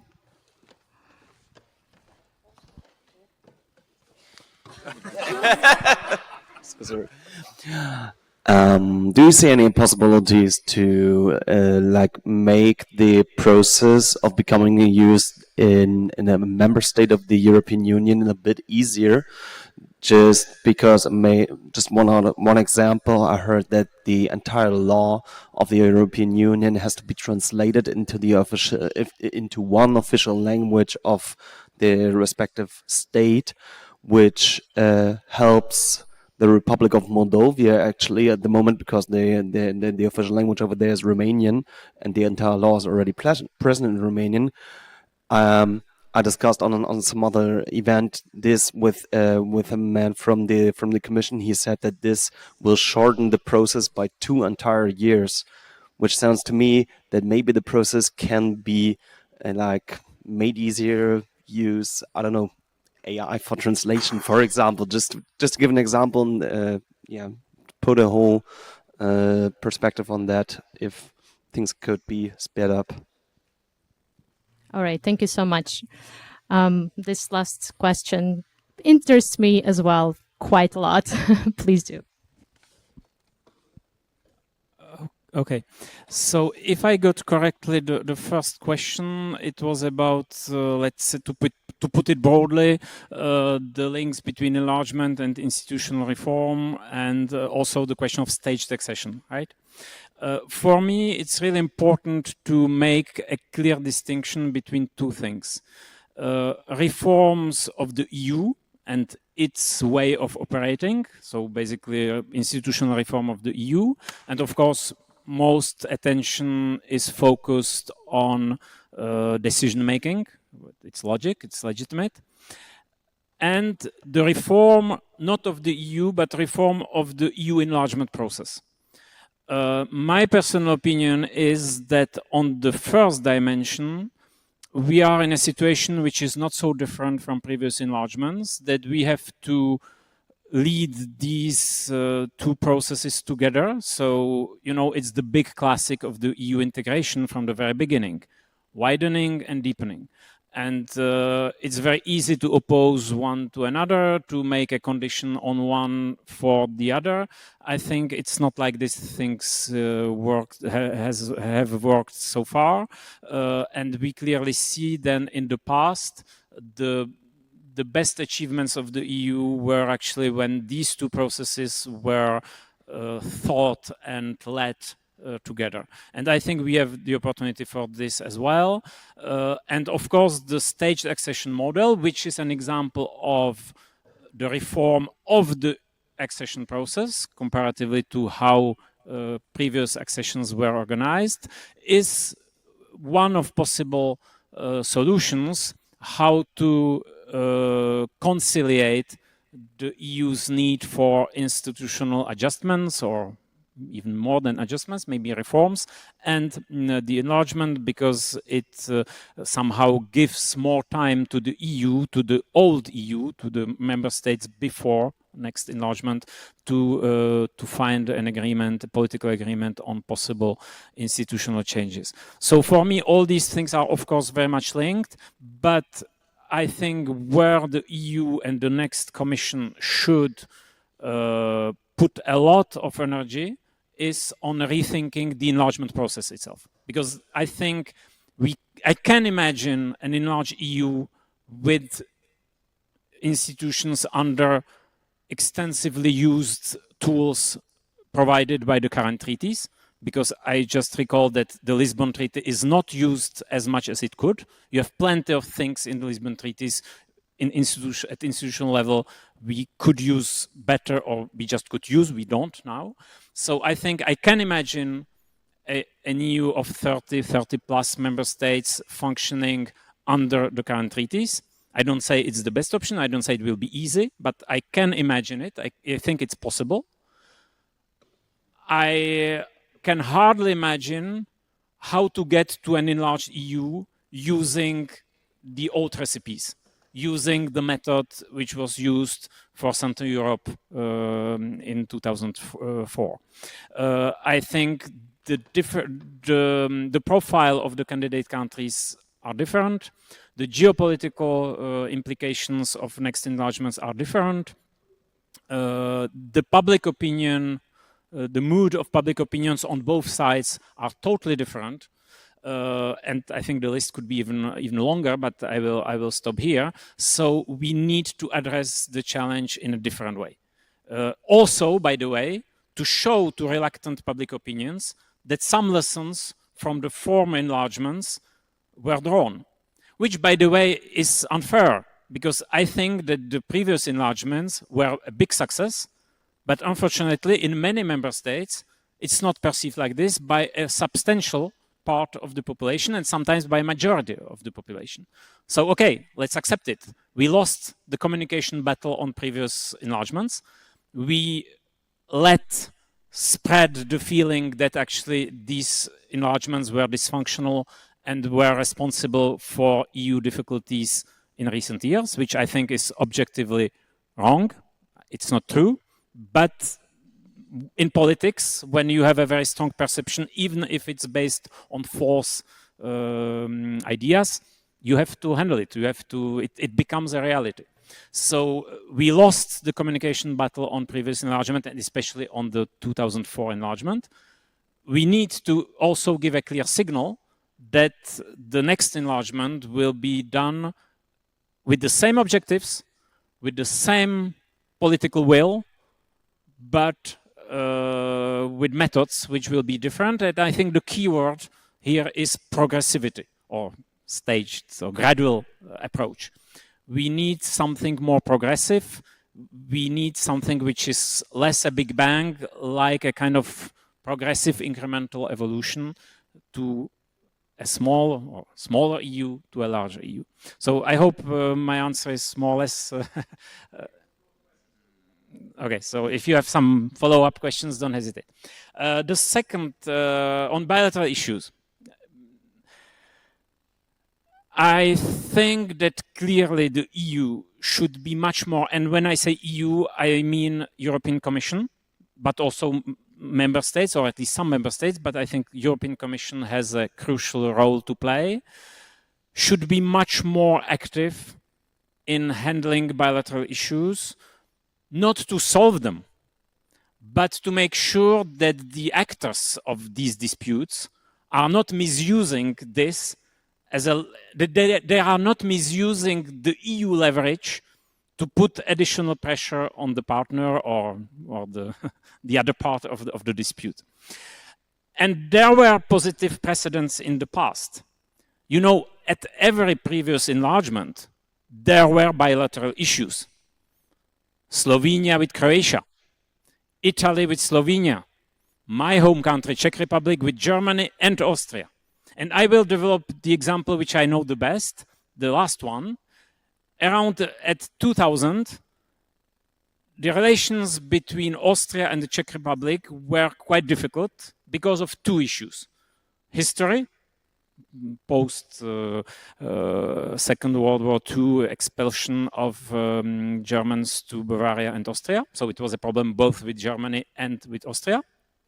But even more complicated with Austria, nuclear energy.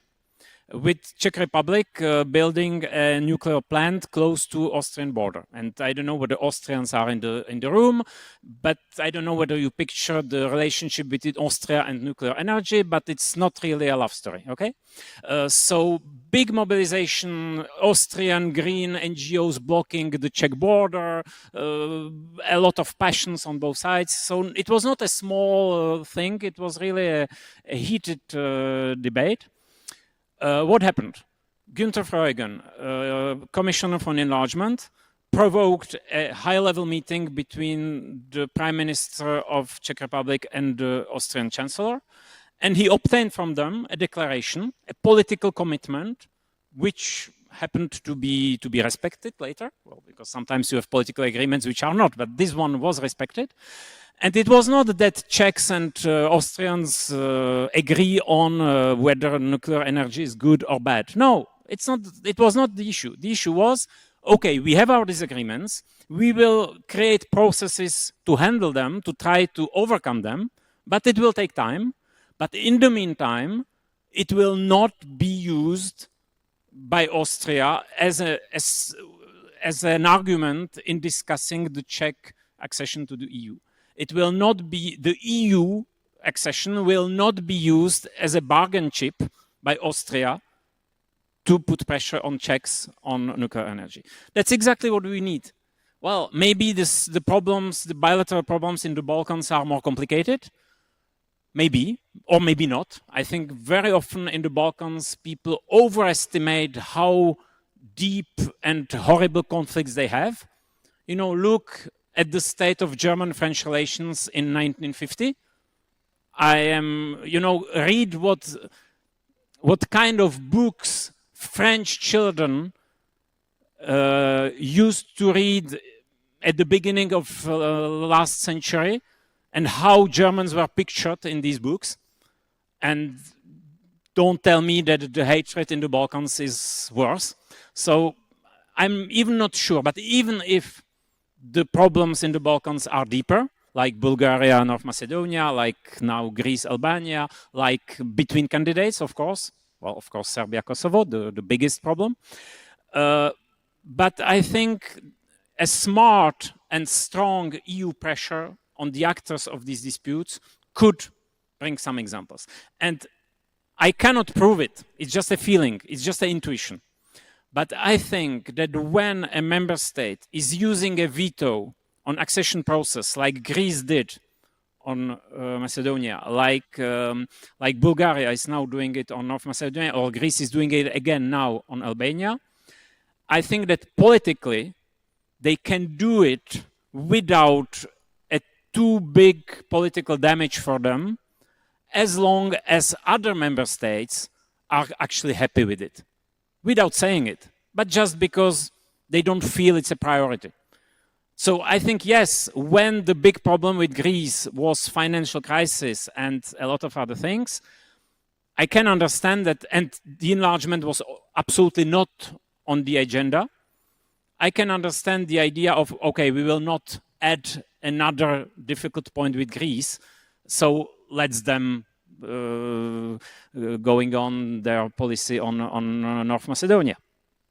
But now the enlargement is supposed to become, and I hope is really becoming, a top priority on the EU's agenda.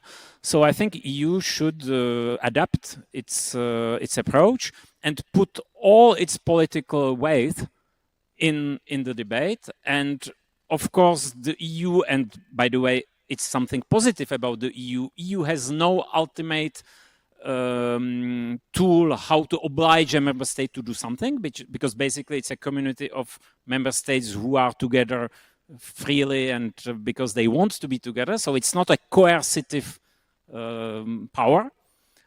But still, you have a lot of possible ways how to put pressure on, or how to incentivize. So I think we need a much more active EU policy. We need the EU considering it as an internal EU problem.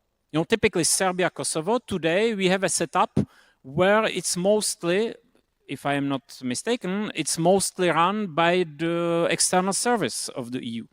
And we have a special envoy for Kosovo-Serbia dialogue, which is more comparable to a special envoy for Middle East than for an internal. So I think we have also to make a shift in our mentality, considering that typically Serbia-Kosovo problem is the EU's internal problem, even though they are not member states yet.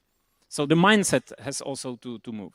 So I think if we achieve everything I mentioned, I think these bilateral disputes will appear for what they are, sometimes pure blackmailing, which will vanish if the costs of the blackmailing is bigger than the gain.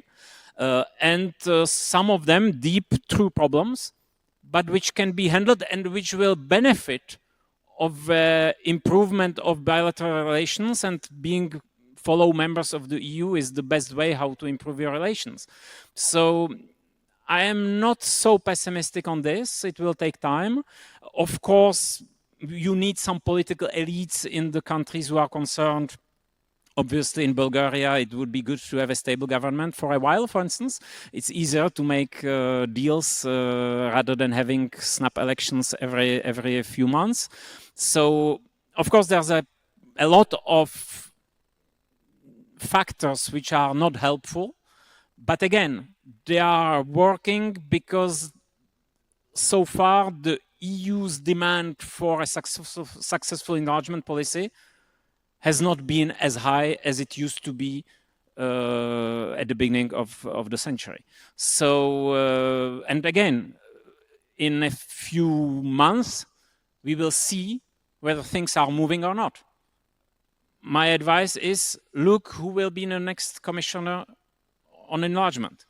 Look whether it will be on enlargement, on still we will have the DG NEAR where enlargement is mixed with neighborhood policy, which is a mistake. I think we need again a DG and a commissioner who are 100% committed to the enlargement, or maybe even two, I don't know, for if we want to split regionally, which by the way I think wouldn't be a good idea, but it can be an option. So we will have clear signals before the end of this year. And I very much hope we will have a commission organized for the EU enlargement, more similar to what it used to be under Prodi and Verheugen than it used to be in previous commissions. Sorry, but I like very much the subject, so I was a little bit long. Well, if I got it correctly, it was about languages, and the translation can actually add an extra time for accession, right?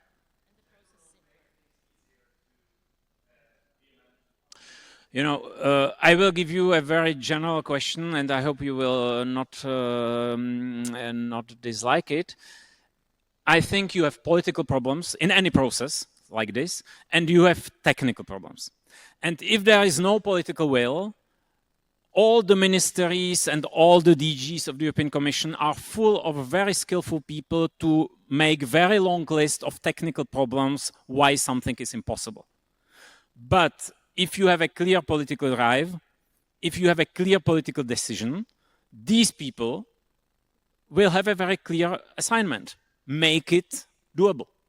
So I don't think that technical questions like question of translation of the acquis will refrain the process if there is a clear political decision to do it. You know, I am very much influenced by a personal experience. I come from a country which no longer exists, Czechoslovakia. Everybody was saying 6 months before the dissolution of the federation, it's impossible. All the lawyers were explaining that legally it's impossible to dissolve the country. There was an election, a political deal, and within 6 months it was done without major conflicts.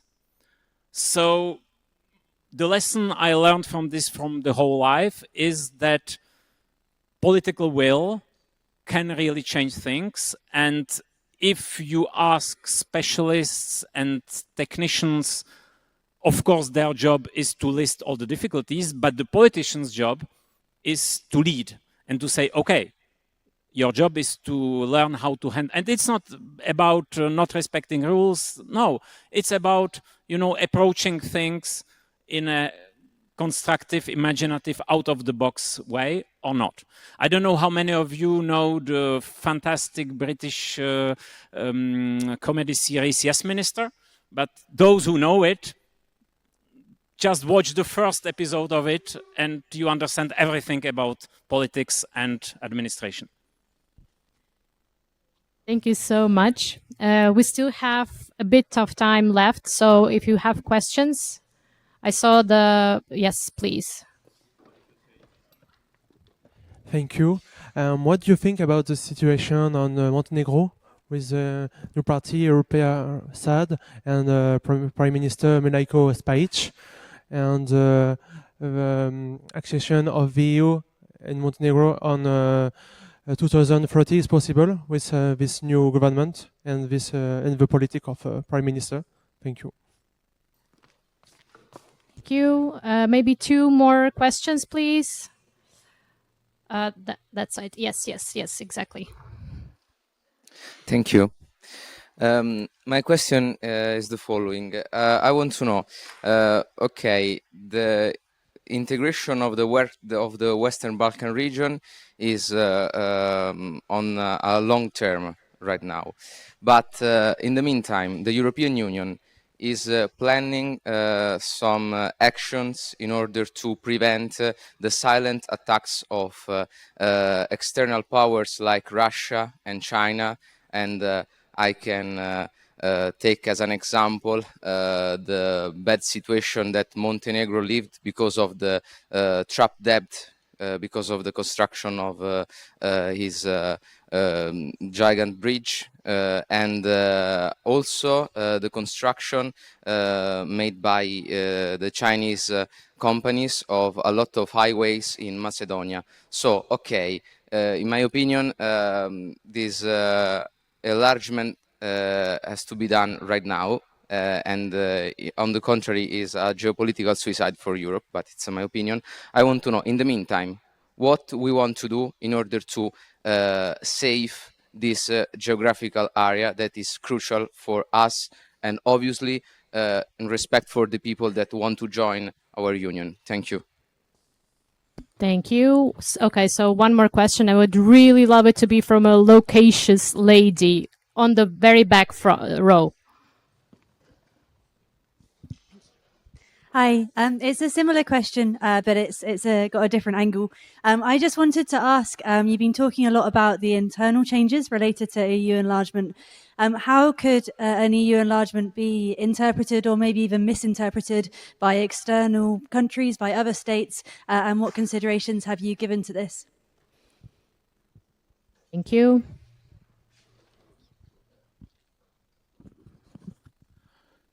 To be honest, I'm far from being an expert on Montenegrin internal politics, okay? So what I can say on Montenegro is that clearly for me, it's a, you know, I will start with a broader picture. What's quite desperate about the situation with Western Balkans now is that I am sincerely convinced that at least until now, We will see what will happen after French elections. But until now, I think there's a desperate need on the EU side of a success story. So I would say 27 member states looking for a frontrunner. And in front of us, I have a very strong impression that we have the candidate countries who are actually looking at each other saying, okay, but are they serious? Is there a space for a frontrunner? And they don't run. And there's no frontrunner. So we are desperately needing one.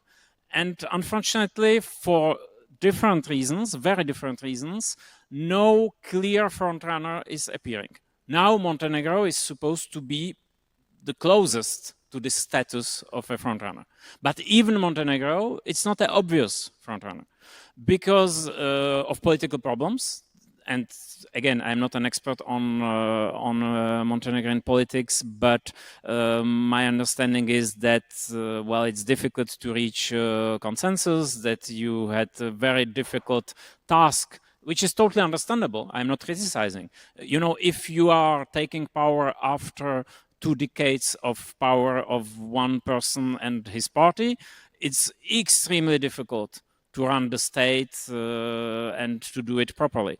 So again, I'm not criticizing, I'm just observing that the internal problems, the stability of the government, the level of national consensus on how to go on with the EU are the challenges which are undermining the Montenegro's capacity to be a clear frontrunner. And I think there's a second problem on which and on this the EU cannot do much. Well, maybe can do by making the offer even more credible and even more appealing. And it's maybe the beginning of my answer to your question. But it's mostly about Montenegrins doing their business among themselves. On the second point, which is, I think, today the biggest weakness of Montenegro, the EU can do quite a lot, I think. It's the administrative capacity. Because if you want to become a member state, you don't need only your parliament to adopt new laws. You need it a lot, but you need also administrations who are able to implement it, and various authorities, including judiciary, to oversee the implementation, and so on and so on. And here, obviously, Montenegro has a problem for various reasons, but it's a problem on which I think the EU can help. I think we should boost technical cooperation. We need more twinnings in the administrative areas, like we did before previous enlargements. But since this enlargement is even a bigger challenge, we need to make more. And my understanding is that in last years, it was the contrary. All these cooperations exist, but on a lower level than in 2000 for Poland or Hungary or Bulgaria or whatever. So I think, so that's why I think Montenegro has a problem. Obviously, if political situation, my understanding is that between government and president, things are complicated and so on. Of course, you know, if you want to become a new member state in a foreseeable future, you need also to take care of the national consensus. And you need to make sure that beyond all the possible disagreements, or even more than disagreements, hatred sometimes, among political parties, there's something on which you agree, the EU membership as an ultimate goal for the country. And I think, again, we have interesting precedents in the EU. Take Ireland.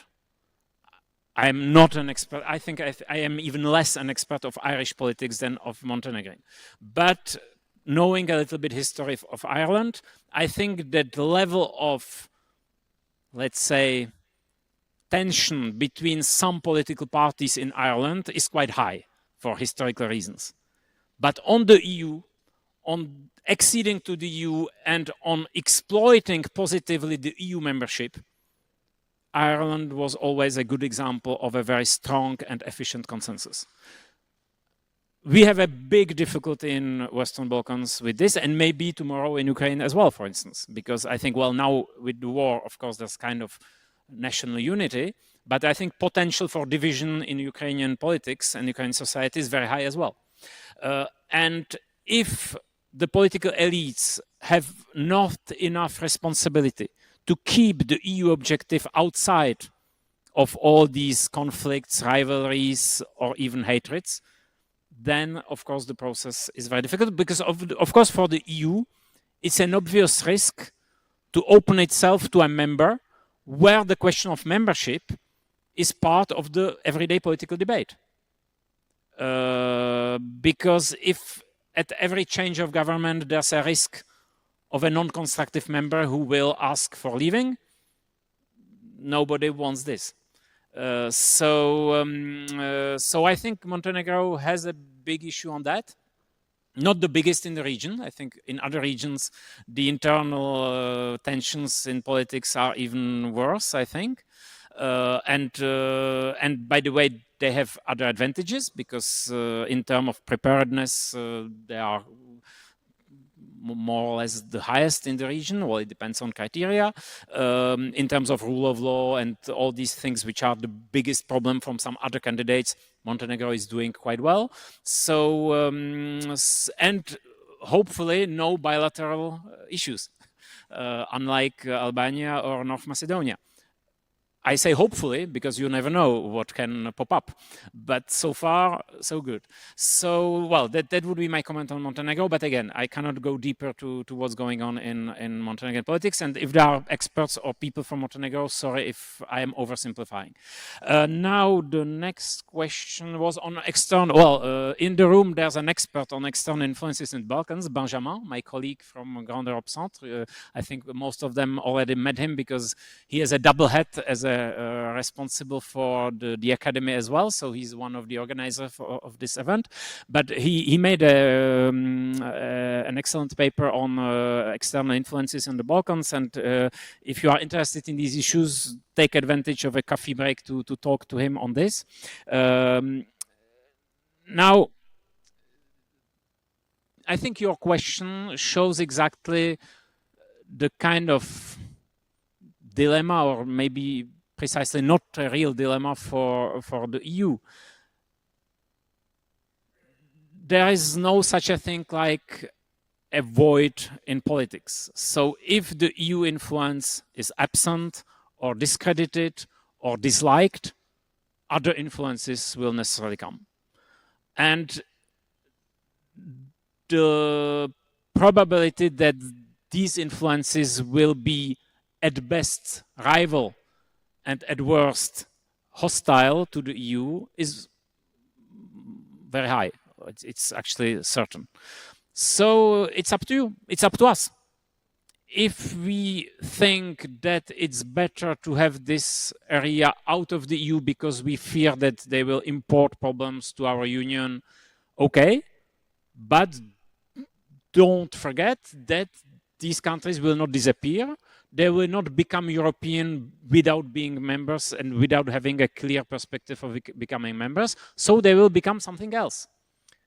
Are we more skillful in handling this kind of situation inside or outside? It's not an easy question, because of course we have some examples in the current EU which show how difficult it's for the EU to handle some negative evolutions in some member states, and how the EU is under-equipped to handle this. So I don't say it's black and white, but still I think that the costs of enlargement, even in the worst case scenario, and the costs of non-enlargement, well, I prefer the costs of enlargement, because I think we are better equipped to handle them.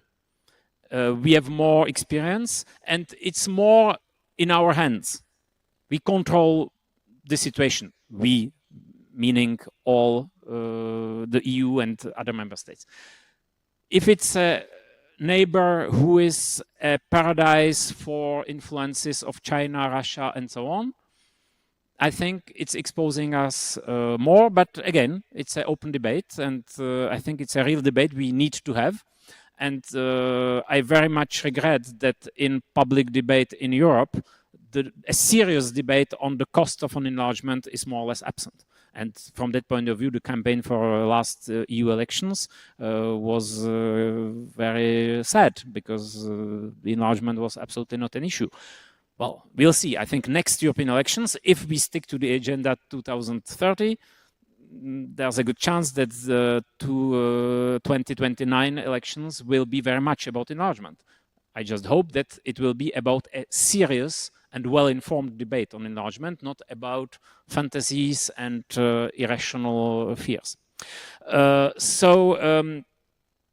What can we do? Well, I think we need to make the EU promise credible again, because it was very credible after the Thessaloniki summit 20 years ago, because we were right in the middle of the eastern enlargement of the EU. So the EU promise for the Western Balkans was very credible.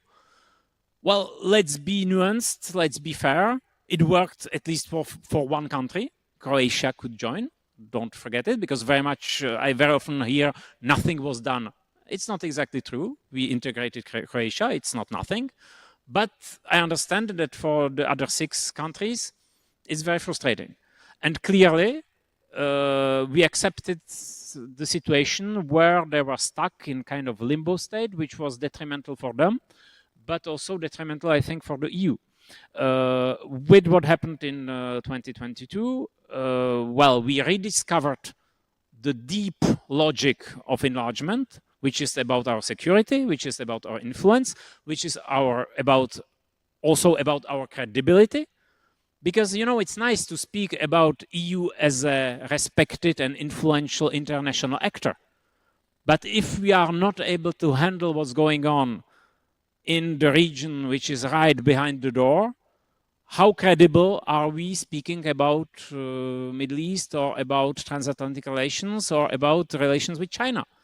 So I think the EU's capacity to stabilize in a viable and long-term manner the Western Balkans, to contribute to the stabilization and to development of this region, is fundamental test of the EU's credibility as an international actor, as an international power.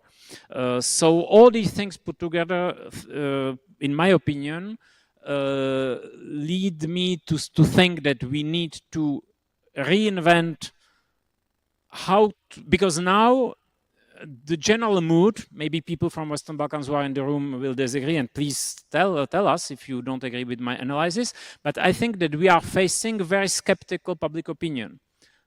The EU promise is not believed anymore. It's considered as something the EU abandoned, and to rebuild trust is always very difficult. So that's also why I am advocating for a new approach, something more gradual. I think we need fast, quick wins, important benefits for the candidates. So we need to anticipate on the membership somehow. We need to provide some benefits, tangible, visible for citizens, even much before the formal date of accession. It was not the dominant logic of previous enlargements. The pre-accession benefits were existing, but very low. We need to boost this, and I think if we do this, we recreate European influence, and we reduce space for adverse, hostile influences. And sorry, the third question, The lady at the back, could you please repeat? Sorry, I didn't You've take kind notes. of answered it already, but it's just to ask about how EU enlargement might be interpreted or even misinterpreted by external powers, and what your considerations of this are. Well, clearly, it's not good news for people inside and outside of the EU who actually would like to see the EU disappear or weakened and so on. Because in general, EU enlargement is a sign of good health of the EU. It means that it's attractive. if you have some countries who want to join, it means, it's the opposite of the domino effect scenario some people predicted after Brexit. So EU is still attractive if the enlargement is on. And it shows that EU is capable, that we are able to implement ambitious policy, because enlargement is a demanding and ambitious policy. It's not easy. It means it needs a lot of political will, a lot of financial resources, and so on. So the EU doing this is somehow showing its dynamism, its vitality. So, of course, people who dream about the EU, which is inexistent or irrelevant, don't like enlargement.